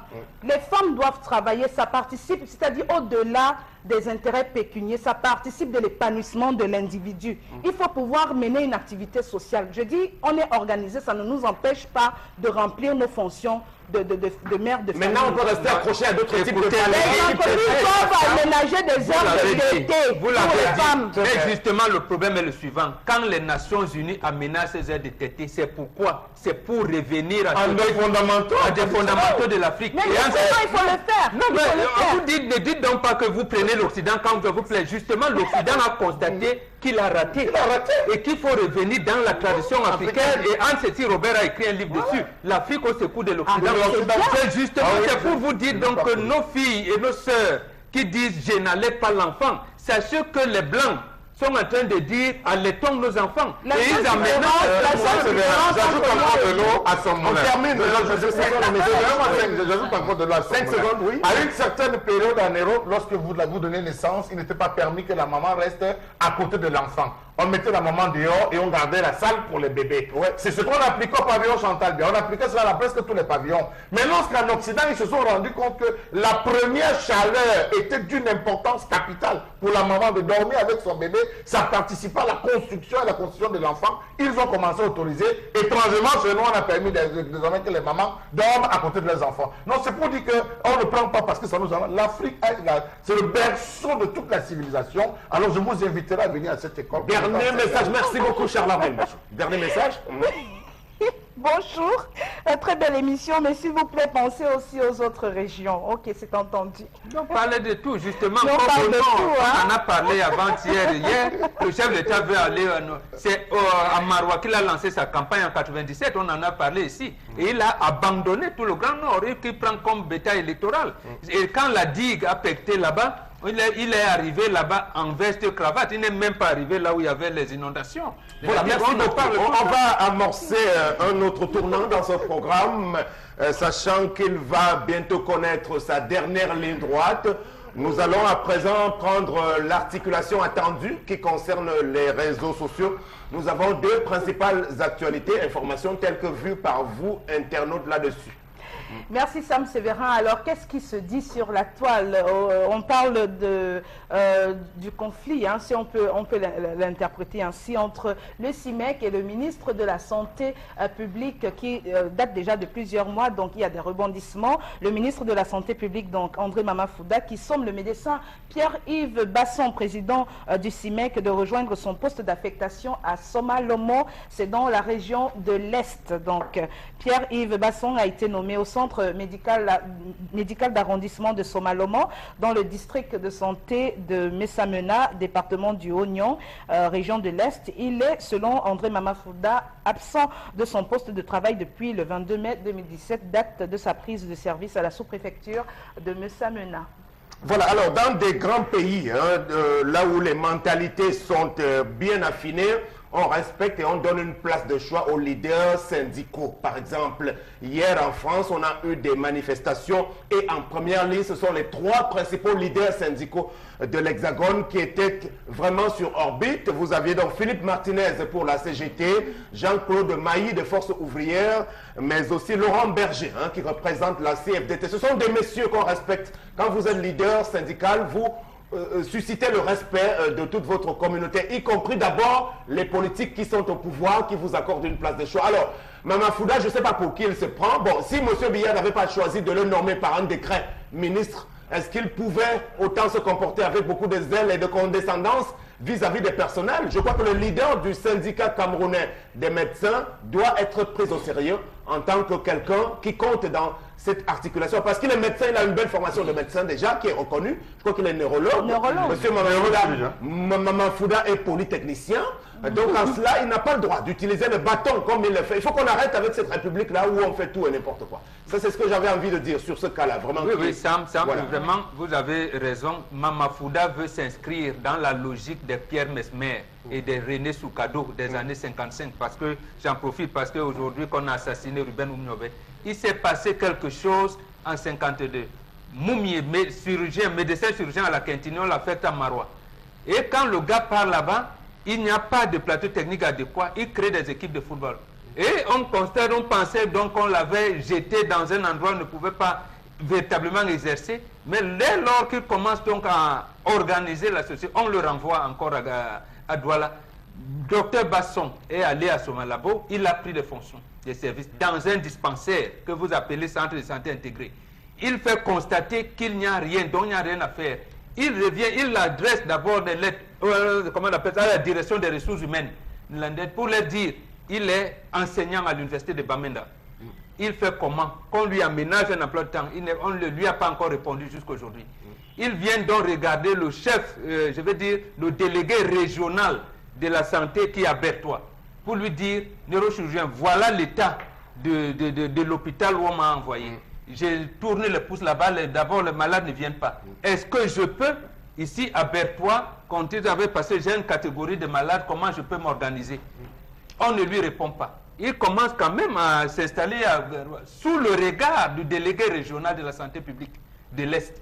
Donc, voilà qu'on ne lui répond pas. Il fait quoi? Et on consomme pas de la répression aujourd'hui. C'est cette répression qui va amener demain, parce que le même Mamafouda disait que le syndicat doit être affilié au MINAT, alors que le syndicat... Je pense que les Mamafouda et tous les autres font partie de ces ministres qui rendent la vie difficile au régime. Absolument. Parce que c'est eux qui plongent, M. Biya, dans ce type de choses qui sont incongrues. Alors aujourd'hui, je crois que c'est une affectation qui aurait pu être refusée. C'est-à-dire qu'on pouvait refuser et démontrer qu'il n'a pas à être affecté en tant que neurochirurgien dans un dispensaire, je ne sais pas de quel degré, là-bas à l'Est. Et là, Charles Hamel, moi je voudrais accuser ici les autres syndicats, les organisations syndicales camerounaises qui auraient pu prendre ce problème et le défendre. Sam Sévérin, si vous parlez de l'ordre national des médecins, tout de suite les téléphones vont commencer à sonner ici là en disant que vous n'avez pas le droit de parler de l'ordre national des médecins. Et de tous les syndicats, mais je pense quand même que beaucoup plus l'ordre national des médecins du Cameroun, qui ne veut ne serait-ce que s'insurger du fait qu'on ait pu déplacer l'un de ses membres, fut-il même président d'un syndicat, déplacé, parce que ça cause un désagrément énorme dans une région comme Bamenda. Et puis ce que le ministre doit oublier, c'est qu'un neurochirurgien ne s'en chôme pas. Partout dans le monde, ils ne chôment pas. Ce n'est pas des gens qui chôment. C'est des gens qui sont recherchés pour leurs compétences, parce que ceux d'une filière, une filière comme celle-là, vous n'avez même pas, votre vie ne vous appartient pas. Parce qu'il faut constamment vous former, il faut être updaté aux dernières technologies, il faut être en mesure de mettre tout sur pied. Donc je pense que si même ce monsieur, c'est par amour pour le Cameroun qu'il allait prendre service le 22 mai, s'il ne met pas ce pays, il ne serait pas allé prendre service. Un autre aurait dit, ok, comme la majeure partie de ces autres médecins, allez, foutez-moi la paix, déclare la porte, il démissionne et il s'en va. On en a vu plusieurs. Ceux qui sont venus, je pense, c'était un ancien ministre, M. Samaki est arrivé, qui avait voulu mettre sur pied une usine de fabrication de solutés de glucose et tout et consorts. On l'a autorisé un an. Lorsqu'on s'est rendu compte que ça prospérait, aussitôt on a fermé, il a eu un AVC, il est mort. Donc pour dire ça, c'est vrai qu'à un certain moment dans ce pays, il faudrait qu'on passe à la vitesse supérieure. Il faudrait qu'aujourd'hui, que d'ici à vendredi, qu'on prenne même le classement des ministres qui plombent le régime de politique. C'est ça qu'il Il faut que d'ici à vendredi, on le fasse pour que le chef d'État sache qu'il travaille avec des gens qui dorment. Il y a plein de problèmes dans nos hôpitaux. On parlait de l'hôpital, je m'attendais à ce que le ministre Mamafouda envoie une commission supervision au niveau de l'hôpital de Nebel, dont on parle depuis d'une affaire de trafic, mais il n'a pas fait, il est tranquille dans son coin. À la première occasion, lorsque ça ne l'arrange pas, il fera. Que fait Jean Dissongodé à Douala?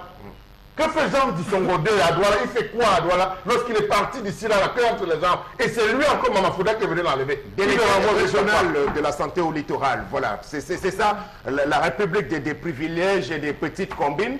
Tendance, voilà un médecin compétent qui est brimé, malmené, et qui est aujourd'hui victime d'ostracisme de la part du ministre de la Santé.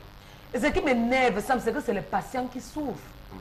Pendant que les gens sont en train de se tirailler, c'est les patients qui souffrent. Voilà que, et ce qui m'énerve encore, c'est qu'en principe, on doit le dorloter, le choyer même, Sam. Comme il n'a pas repris son service, vous savez qu'il est où maintenant?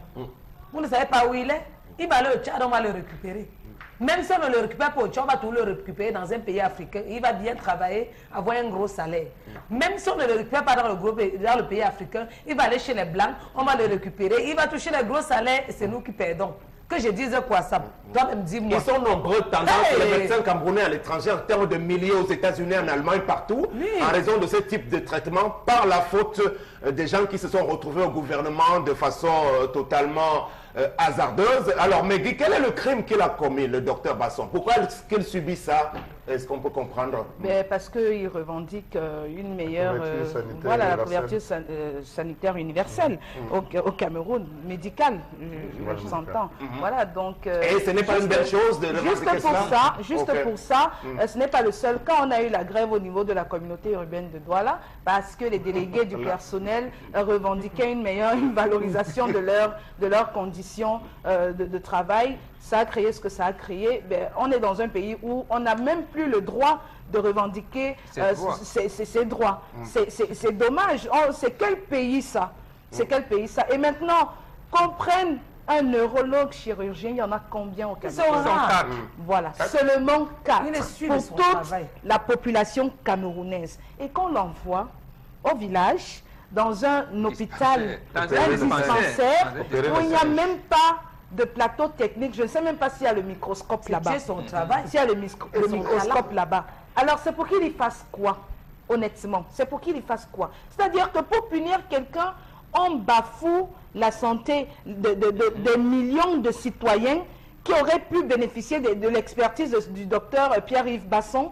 On l'envoie au village, dans un dispensaire, juste comme ça pour le punir, et sans penser aux malades. Mais n'oubliez pas la complicité du Premier ministre avant de continuer. Puisque c'est le Premier ministre qui a signé cela. Oui, c'est terrible. Moi, c'est énervant. Là, il est là, il vous boude parce qu'il connaît son travail, il est sûr de ce qu'il fait dans sa vie. C'est quelqu'un qui est à l'école, on ne se lève pas un matin pour être neurochirurgien. Et c'est ça qu'on va encore, pour sortir de ce sujet, interpeller le président lui-même, parce que c'est lui qui nomme le Premier ministre. Yann Filemon, depuis qu'il est là, faisant la preuve de son apathie, il laisse passer des choses incapables de régler, que ce soit le football, la culture. Il y a beaucoup de dossiers qui arrivent entre ses mains et on n'a pas toujours de solution. Lorsqu'on a le sentiment que c'est un véritable cimetière, lorsqu'un dossier arrive au Premier ministère, là-bas, vraiment, il n'y a rien à en attendre concrètement. À quoi nous sert le Premier ministre? Rien du tout, puisqu'il découvre un gouvernement au même moment que nous. Or, la Constitution dit le chef d'État nomme le gouvernement sur proposition du Premier ministre. Mais le gouvernement, il ne les compte pas. Il ne propose personne. La preuve, il y a même des ministres à qui il ne peut pas véritablement blâmer. Donc, en fait, vous avez raison, c'est le président de la République qui est le patron de l'inertie. C'est lui qui crée les goulots d'étranglement qu'il décrit chaque fin d'année. Donc, ici, par exemple, les affectations des médecins de cette catégorie doivent avoir la griffe, donc l'accord du Premier ministre. Si lui, le Premier ministre, dit donc qu'on a en fait un neurochirurgien pour le cas de celui-ci, comme ça, parce que... Il valide. Il a validé cela, c'est regrettable. Donc qu'on ne nous dise plus donc qu'on veut lutter contre la pauvreté, qu'on veut parler que le chef de l'État veut la santé des Camerounais ou pas. Non, là, c'est donc un programme d'assassinat collectif. Voilà, on va passer à la deuxième information, rappelant que celle-ci nous touche au plus haut point parce que c'est un plan d'assassinat collectif, comme vous le dites, puisque quand on maltraite un médecin spécialiste, alors qu'on n'en a pas beaucoup, parce qu'il a simplement eu la mauvaise intention de revendiquer bien des choses pour la communauté et que cela soit resté sans suite. C'est bien dommage pour le docteur Pierre-Yves Basson, à qui nous souhaitons beaucoup de courage, ainsi que tous ceux qui mènent le combat à ses côtés. Voilà, donc la deuxième information, c'est une scène dramatique, tragique qui s'est produite hier du côté de Bonapriso à Douala. Donc le jeune Amadou, mort dans l'exercice de ses fonctions, il a chuté depuis une grue, voilà.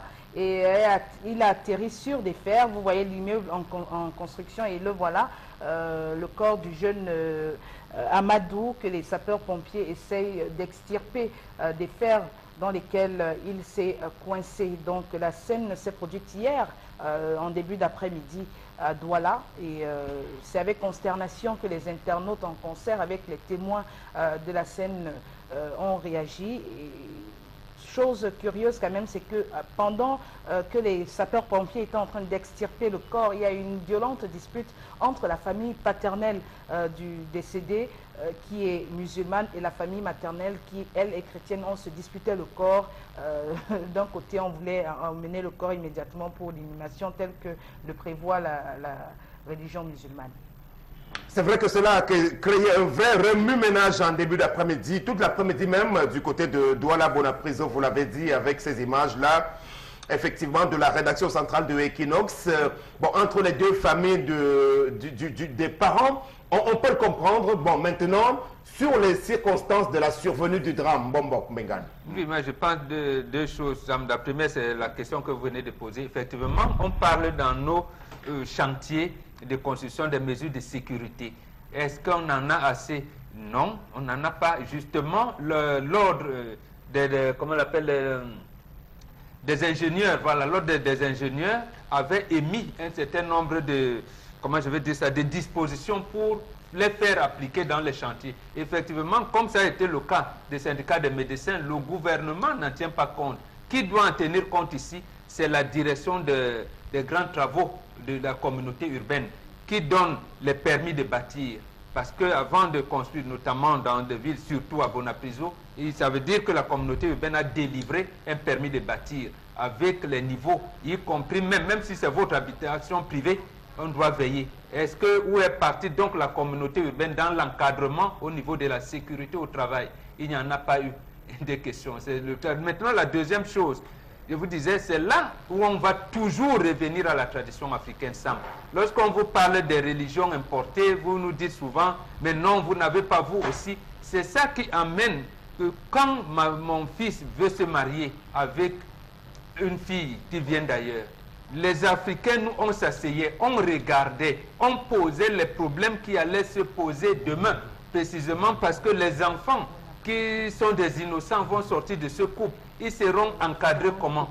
Et c'est pour cette raison que lorsque la maman est chrétienne et l'autre musulman, les familles s'asseyent d'abord. Mais quand, avec la modernisation, on vous dit, non, moi j'ai aimé mon gars, et vous ne voulez pas, j'ai aimé, si on ne se marie pas, voilà des problèmes qui se posent qu'on aurait pu résoudre longtemps avant. Ici, moi je pense que c'est le père qui doit le père, puisque l'enfant s'appelle d'abord Amadou, c'est le père qui doit enterrer l'enfant suivant les rites religieux. Oui, là c'est au niveau des conséquences vraiment qui ont découlé de ces tristes événements. Mais tendance, on peut revenir sur celui-ci même. Alors, est-ce que tu connais l'immeuble en question? Et il appartient à qui? Et c'est des travaux de quoi? C'est un hôtel? C'est un immeuble d'habitation d'appartement? Je sais, on m'a dit que c'est 14 niveaux.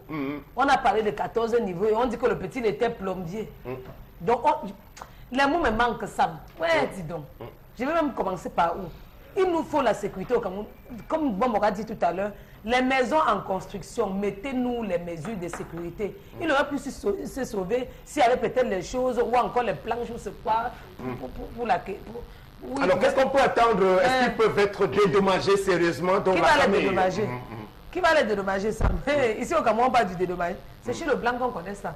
Ici au Cameroun, on ne connaît pas. La famille va aller enterrer le corps. On va pleurer. Après, on va dire que va l'immeuble où le petit avait fait l'accident, il est mort. Et ça va finir, le chantier va continuer. Parce que hier même, le chantier va continuer. Le détenteur du chantier a refusé de dire s'il était un tâcheron ou bien s'il était un ouvrier. Donc, quand vous parlez de dédommagement, effectivement, la gendarmerie qui a pris l'enquête n'a pas voulu donner l'information exacte. Peut-être même que l'enfant n'était qu'un petit tâcheron qu'on a pris comme ça et bon, on va donc, j'allais dire, embrouiller tout le monde dans le dédommagement. Alors, cher Abel, s'agit-il effectivement d'un immeuble en construction appartenant au sieur Pascal Moncam, le célèbre homme d'affaires? Est-ce que c'est son chantier là-bas? Sam Sévérin, avant de revenir sur l'appartenance, il est un fait qu'il faut décrier ici.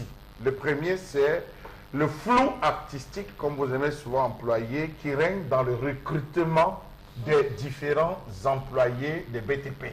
Comment sont-ils recrutés? Lorsque vous regardez, vous vous rendez compte que même si cela appartient aussi à Moncam Pascal, il a confié l'ensemble des réalisations à une structure. C'est cette structure qui lui a remis en lui disant voici ce qu'il faut. Ce garçon est habillé dans une tenue. Je ne pense pas que les tâcherons, s'ils ne font pas partie d'une entreprise, peuvent porter les tenues. Il y a les tenues bleues, il y a les tenues oranges, suivant le grade et suivant la place que vous occupez au sein de l'entreprise. Alors c'est un problème, donc en mesure de ça, il doit être déjà dédommagé. Pour tout ce qui est travaux en hauteur, il est prévu, même chez les Blancs, dans ce qu'on appelle les épis, équipements de protection individuelle, des harnais. C'est-à-dire une sorte de corde qu'on utilise des parachutes, qui sert et qui est rattaché à un point. Puisque là, si là où il travaille certainement en hauteur, il est en train de procéder au raccordement des tuyaux.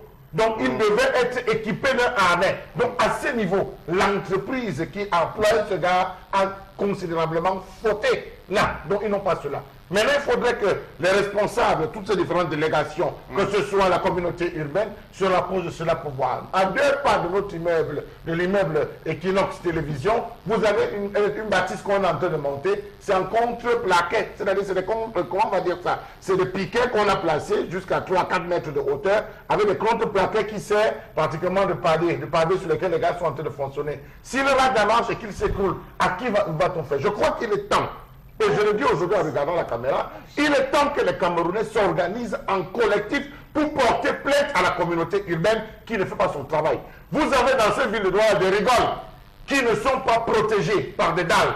Pourtant, dans le projet de livraison des axes routiers, des routes, nous avons prévu, on livre avec les dalles. Les dallettes, il n'y a pas de dallettes. Les rigoles sont béantes comme ça. Vous avez des gens qui se sont cassés les pieds à l'intérieur. Il faut qu'on porte plainte et que ton travail. Il y a eu un autre aspect de la chose au niveau de l'organisation de la mise en place des secours. On a pris beaucoup de temps au niveau des sapeurs-pompiers pour réussir à extraire le corps de cet enfant encastré. Là aussi, c'est quelque chose qui nous étonne un tout petit peu au niveau on parle de 5 la protection civile.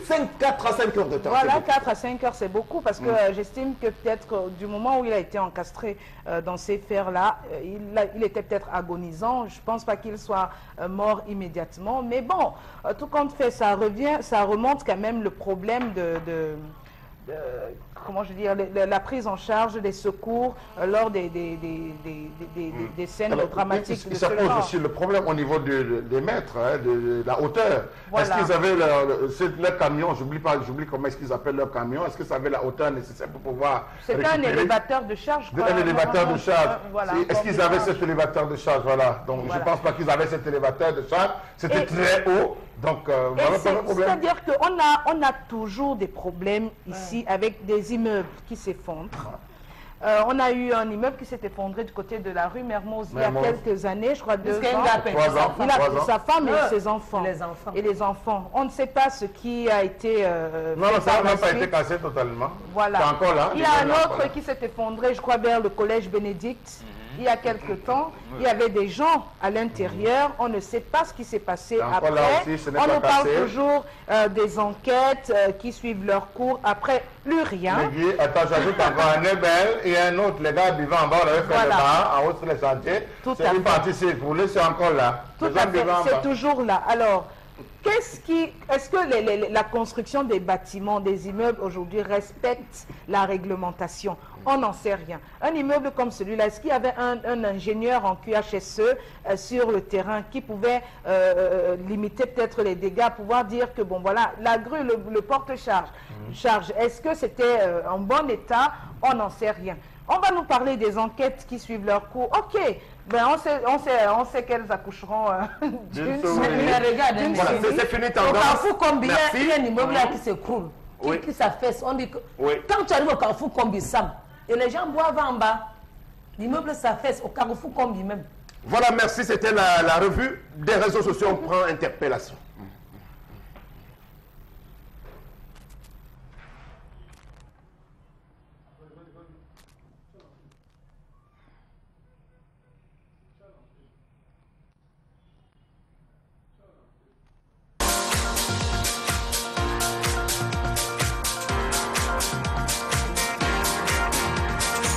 Simplement, pour moi, je pense que les idées nouvelles pour le développement au Cameroun, c'est tout simplement, nous pouvons faire confiance à la jeunesse camerounaise. Parce qu'au Cameroun, on a une équipe dirigeante vieillissante.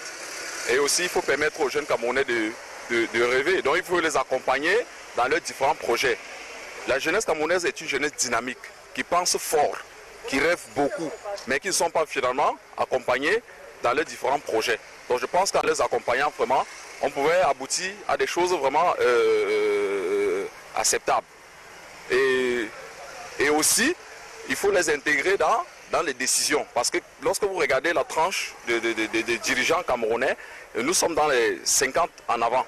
Or, on a vu dernièrement un président, dans les 30 ans, prendre le pouvoir en France. Donc pour moi, sincèrement, on devait faire confiance à la jeunesse, on devait accompagner la jeunesse dans leurs projets. On devait mettre des plans, des programmes sur pied pour soutenir les jeunes parce que franchement, la jeunesse camerounaise, elle est dynamique, elle est forte, elle est pensante. Je pense qu'avec cela, tout pourra aller pour le mieux.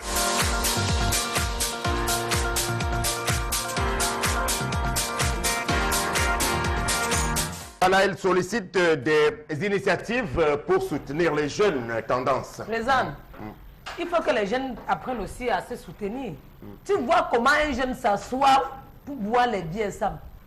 Un jeune Camerounais boit au moins 10 bières par jour, pour les gars qui boivent. Et par contre, ils sont fiers de dire que j'ai 12 bouteilles de bière, j'ai 5 bouteilles de bière. Non. Apprenez à sortir de la maison. Et quand vous sortez de la maison, quand vous travaillez le peu que vous avez, c'est mieux de faire encore autre chose avec, de prendre seulement l'argent, mettre dans l'alcool. Aider le gouvernement à vous aider. J'en ai terminé. Bon, je te passe la parole. D'accord. Merci. Non, je pense que le compatriote a raison. Ça, mais il faudrait que les jeunes sachent que aujourd'hui, le renouveau a fait ce qu'il avait à faire. Ce qui reste à faire pour leur épanouissement, le renouveau ne peut plus le faire. Et comme le renouveau ne veut pas démissionner, il faut qu'ils s'organisent pour l'enlever, c'est tout. Il n'y a pas 36 000 solutions. On ne va pas leur demander de mettre le pays à feu et à sang, non. Mettez votre carte de vote, votre bulletin de vote, mettez-le en ligne, sauvegardez votre inscription et votre vote pour enlever ce qui vous empêche de vous épanouir. Puisqu'en fait, il n'y a pas d'avenir si vous ne tenez pas en compte la situation de votre environnement aujourd'hui pour jouer le rôle que vous devez jouer pour vous épanouir. Très bien. Oui, Charles Lamé. Sam Sévérin, nous avons eu le Pager nous avons eu le Piassi. Quels ont été les résultats qu'ils ont amenés, qu'ils ont apportés à la jeune génération? Quels sont les projets qui ont été financés, qui ont porté des fruits? Quels sont les projets qui ont été financés, qui ont échoué? Quels sont ceux qui encadraient ces projets? Ont-ils fait une évaluation? Où sont les rapports? Point d'interrogation. Le superviseur qui était Bidumpak, qu'a-t-il donné? Trois autres points d'interrogation qui n'auront jamais réponse. Nous rentrons dans le plan triennal. Occasion encore de donner aux jeunes. Avec 131 milliards, l'occasion de pouvoir s'exprimer à travers comment vous appelez ça, les projets. Ce plan triennal est où? On a entendu une phase de causerie éducative, phase de ceci. Laissons tomber. Ça va accoucher d'une souris. Nous avons l'Observatoire national de la jeunesse, ou le Conseil national de la jeunesse. Son rôle, c'est quoi? Autre point d'interrogation. Nous avons le ministère de la Jeunesse avec à sa tête Momona Futu qui est censé implémenter, impulser, réglementer tout cela. Où en sommes-nous, Sam Sévérin, si ces différents piliers, ces différents, n'est-ce pas, ça ne parviennent pas à faire asseoir une politique jeune au Cameroun, ça suppose que même cette jeune, je suis d'accord, je suis d'avis avec lui que la tranche d'âge, c'est de 50 ans, celle qui décide, mais les mois, les pavés, la route qu'on a tracée pour permettre à la jeunesse de s'exprimer, est-ce qu'elle réussit à s'exprimer? Que non. Donc ils n'attendent rien. Qu'ils se battent comme ils se battent et qu'ils essayent de sortir. Nous avons 7000 jeunes ingénieurs sortis en Europe, en France notamment, 7000 jeunes ingénieurs avec des compétences qui ont été recrutées. Nous avons aux États-Unis 6000 Camerounais ingénieurs dans différents domaines qui ont été recrutés dans les structures. Ils vont donner les compétences là-bas plutôt qu'au Cameroun parce qu'on n'en a pas besoin. Si on avait besoin, je crois qu'on aurait été interrogé et interpellé ces différentes personnes. Voilà, absence de politique d'intégration de jeunes au Cameroun. Donc, dans cette interpellation, Megui, on va dire que le compatriote a peut-être raison, mais tendance à évoquer le fait que nous, jeunes, enfin certains d'entre eux, les jeunes d'aujourd'hui, ne font pas beaucoup. Ne veulent rien faire. Tu proposes le travail à un jeune, il te dit que 50 000 francs, c'est quoi à la fin du mois? Voilà, c'est dans le travail qu'on trouve le travail. Je m'en tout à fait. Si moi, je calculais que je travaille quoi? C'est que je ne suis pas ici. Parce qu'on va dire que tu bavardes. Si vous dites combien on a commencé à me donner, vous n'avez pas quoi. C'est en échelon par échelon. Mais oui, et puis il faudrait que les jeunes s'adaptent aux réalités de notre pays parce que beaucoup estiment que il faut commencer en haut de l'échelle, mais ce n'est pas tout à fait, c'est pas toujours faisable dans notre contexte économique. Généralement, ce qu'on a même fait à l'école, c'est pas toujours ce qu'on fait dans la vie active. Il faut pouvoir s'adapter, même si vous voulez faire dans votre domaine de compétences, vous pouvez commencer par autre chose et vous fixer un objectif afin d'arriver où vous voulez arriver. Effectivement, je voudrais aussi quand même soulever un autre pan. Il faudrait que nos autorités gouvernementales pensent quand même aussi à comment intégrer notre jeunesse du côté de la diaspora. Parce que ça aussi, c'est un véritable problème. On doit pouvoir reconnaître que le contexte économique de notre pays n'est pas favorable à l'éclosion de beaucoup de choses sur le plan professionnel, notamment sur l'épanouissement des jeunes, sur le plan socio-professionnel. Reconnaître qu'il y a beaucoup de tares dans notre pays qui fassent en sorte que les jeunes, à un moment donné, ont la tentation de sortir, aller se débrouiller ailleurs, voir s'ils peuvent réussir. Reconnaître que s'il y a des jeunes Camerounais qui aujourd'hui prennent la route pour rêver à autre chose, c'est parce qu'on a échoué ici dans notre pays. Ils ne vont pas, on est toujours mieux chez soi. Quand on va se battre chez les autres, c'est parce que chez soi, c'est difficile. Donc on doit pouvoir reconnaître ça et ne pas trop en vouloir ou durcir les choses pour nos frères qui sont allés en Europe se chercher. Quand ils ont des compétences, trouver une voie de sortie pour pouvoir les intégrer. Je crois que ce sera un très bien, un bienfait pour nous. Lorsqu'on a lancé les programmes Pager, UEPIACI, de nombreux jeunes ont cru, Sam Sévérin. Oui. De nombreux jeunes, j'en connais, qui sont allés s'inscrire. Lorsqu'on finance un projet de pisciculture, vous montez un projet de pisciculture, vous dites il me faut 1 500 000 pour pouvoir réaliser cela avec toutes les garanties nécessaires qui puissent accompagner cela et qu'on vous donne 150 000 francs. Vous allez creuser à combien? Rien. Hein? Vous allez canaliser les différents bassins, vous allez faire à comment? Vous montez un projet pour faire la coiffure, un truc de coiffure en plante, en matériaux provisoires. Vous mettez comme montant 250 000. On vous dit, on va la tondeuse à combien? C'est 27 000. Si vous achetez des tondeuses et tout, tu montes les plantes, c'est combien? On te donne 50 000. Que va te battre? On connaît les jeunes qui ont fait. Mais ça me sévère. C'est là où les jeunes se sont rendus compte qu'on... C'est de là que vient la profonde crise du Pager. On insiste sur la question du Pager et du Piassi parce que c'est là où ça crée. C'était de la poudre aux yeux. De la poudre aux yeux. Et c'est ça qui a fragilisé les croyances et les convictions des jeunes. C'est là où les jeunes ont dit on va se battre. Le chef de l'État a trop vite fait de repentir, on a remodelé le plan triennal jeune, 131 milliards. Mais quels sont les premiers bénéficiaires, Sam Sévérin? C'est là où la jeunesse est en train de dire aujourd'hui, vous avez conçu les pouvoirs. Aujourd'hui, nous, on ne croit plus. Nous, on ne croit plus véritablement. La politique des réseaux au Cameroun et de copinage et de relations, la politique des pistons, parce que les jeunes aujourd'hui, même lorsqu'ils ont la volonté, ont très peu de possibilités d'être encouragés. On va reparler de cela bien une autre fois. On prend donc à présent le magasin 1001 tapis avec M. Consti Lamine. Bonjour. Oui, bonjour, Sam Sévérin. Et bonjour à tous les téléspectateurs de l'émission 10-12 les élites. Les magasins 1001 tapis reviennent encore ce mercredi matin pour lancer la grande campagne baptisée « Profitez des meilleurs prix ». Ah ben oui, vous aurez pendant quelques semaines l'occasion de vivre une véritable effervescence commerciale dans les magasins 1001 tapis situés en plein cœur d'Aqua, en face du palais d'Ika, juste à l'entrée de la rue Mermoz. Alors vous êtes à la maison, vous êtes au bureau, installez-vous confortablement, prenez vos numéros de téléphone, prenez déjà une fiche pour passer les commandes, parce que ce qu'on va vivre ce matin est un véritable tsunami commercial. Il y a bien un véritable tsunami commercial du côté bien sûr du magasin 1001 tapis. Les numéros de téléphone s'affichent déjà au bas de l'écran. Commencez déjà à appeler dès à présent parce que le stock il est très limité et la promotion ne mettra pas assez de temps. Alors à l'instant tout nous allons commencer bien entendu rapidement la vente de ce matin avec les tapis de prière. Ah ben oui, je dis bien, les tapis de prière vous les avez à 2000 francs, des magnifiques tapis de prière vous les avez à 2000 francs, des tapis de prière de très bonne qualité, des tapis de prière neufs dans le carton, vous les avez à partir bien sûr de 2000 francs. Les numéros de téléphone vont encore bien s'afficher au bas de l'écran. Voilà, il faudrait que vous preniez les numéros de téléphone. À côté bien sûr des tapis de, voilà, merci déjà la réalisation. Voilà, les tapis de prière, vous les avez à 2000 au magasin 1001 tapis. Tout de suite, l'innovation. Alors là, je rappelle, voilà, c'est à l'écran. Vous aviez connu ce robot mixeur. La qualité n'a pas changé. Le design n'a pas changé. La quantité n'a pas changé. Bien entendu, le nombre de bols n'a pas changé. Robot mixeur 2 bols au magasin 1001 tapis. Ce n'est pas un poisson d'avril. Ce n'est pas une rigolade. C'est bel et bien 11 500 francs. C'est robot mixeur de qualité supérieure, neuf dans le carton avec garantie. Un robot mixeur pour les condiments secs, un robot mixeur pour les condiments frais, vous l'avez désormais pendant quelques semaines seulement au magasin 1001 tapis à 11 500 francs avec une livraison à domicile pour tous ceux qui sont hors de la ville de Douala. Commencez déjà à passer vos commandes. Vous voulez acheter pour revendre, c'est l'occasion plus que jamais de faire de très bonnes affaires avec le magasin 1001 tapis. Alors à l'instant, place à ce magnifique fer à vapeur, très stylé, très design, pour dire tout simplement, ne demandez plus virgule, les fers à vapeur, virgule, aux voisins, point, virgule, parce qu'ils vont vous insulter. Mouf, imbécile, va demander le fer ailleurs.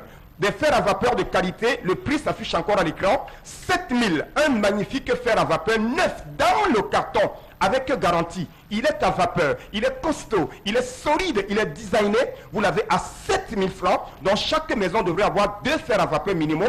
Un fer à vapeur pour les enfants, un fer à vapeur pour les parents. Et le seul fer à vapeur qui a un long fil. On peut être au salon et repasser dans la chambre. Dans la chambre, repasser au salon repasser sur la véranda. Avec ces fers à vapeur qui sont vendus à 7000 francs au magasin 1001 tapis.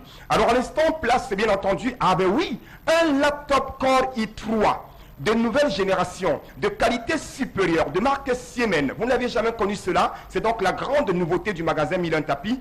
250 Go de disque dur, 4 Go de RAM, lecteur et graveur DVD, Wi-Fi, webcam, Bluetooth à 125 000 francs seulement. Du côté bien sûr du magasin 1001 Tapis. Passez vos commandes, ceux qui sont du côté de Ngaoundéré, de Garoua, c'est l'occasion plus que jamais de courir au magasin 1001 Tapis. Alors tout de suite, le second produit, l'autre produit c'est ce magnifique ordinateur Pentium 4, une mini tour. Vous l'avez à 37 500 francs. Je n'ai pas dit 70 000, je n'ai pas dit 100 000, non. C'est un ordinateur complet de qualité supérieure de marque HP, un écran plat 17 pouces.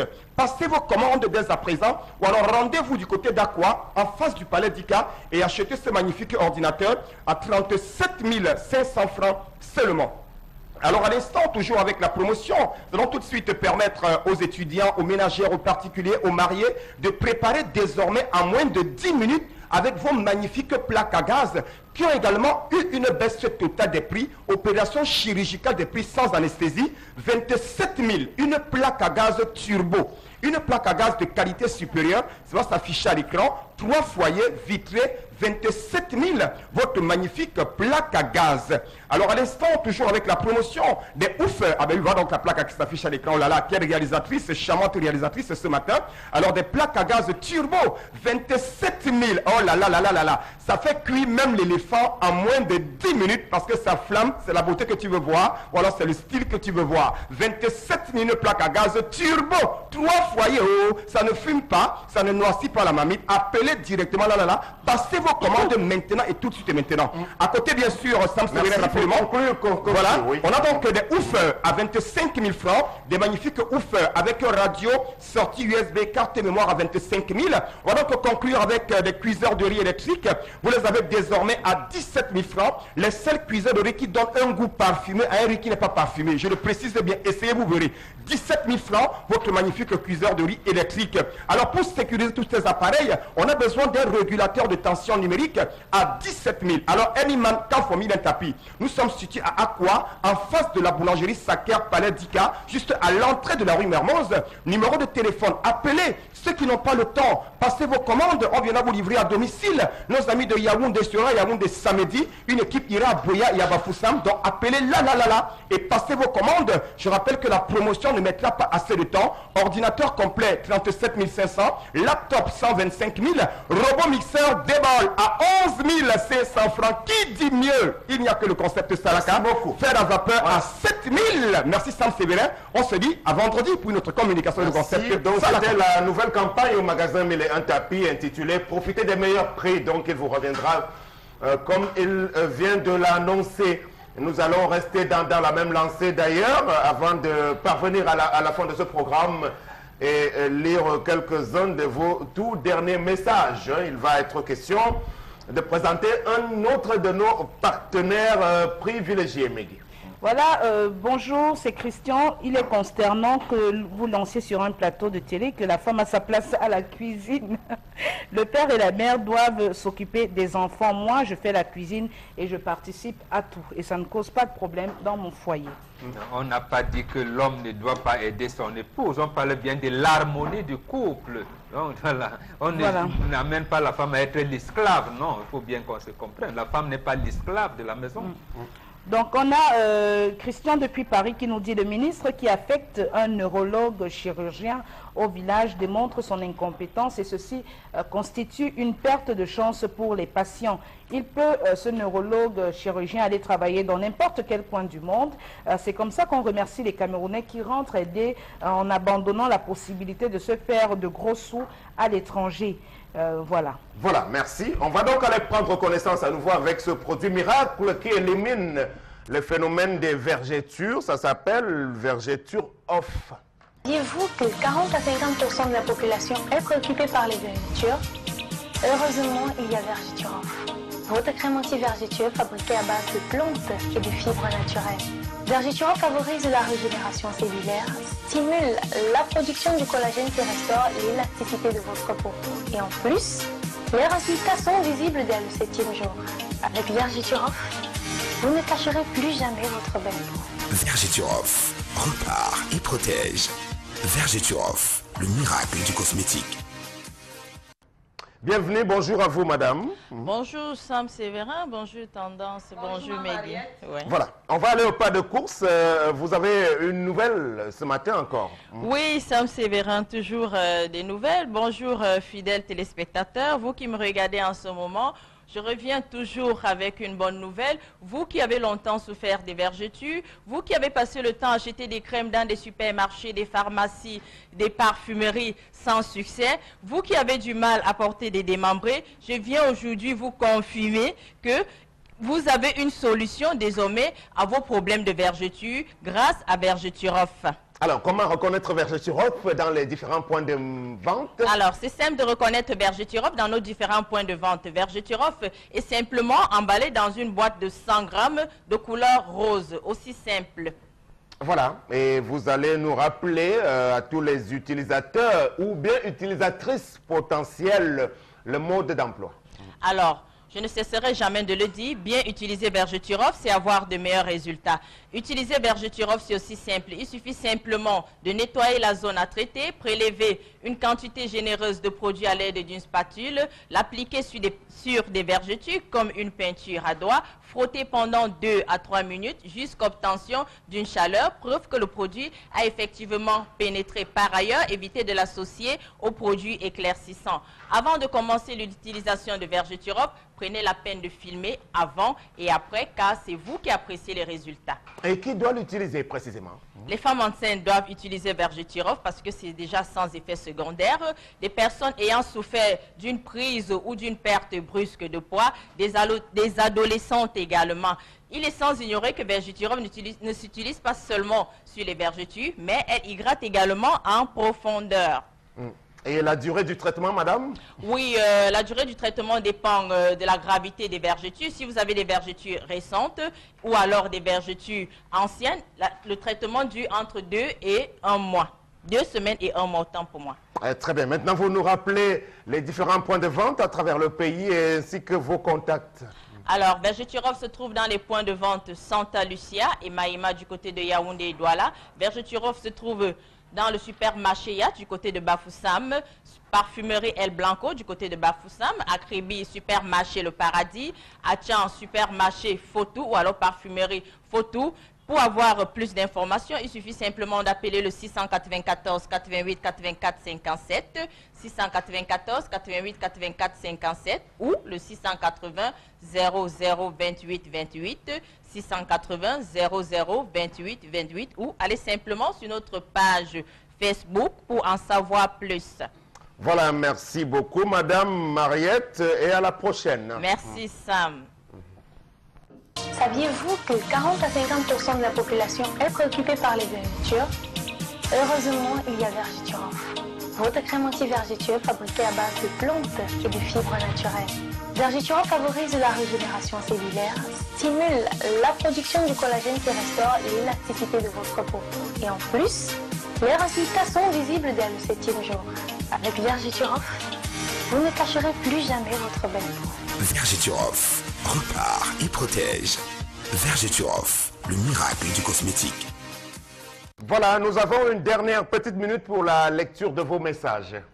Voilà, donc on a Gisela depuis Ndok Passi à Douala. Loin de l'instruction des enfants, cet homme est déjà jaloux de sa femme parce que cette dernière s'épanouit mieux sans lui.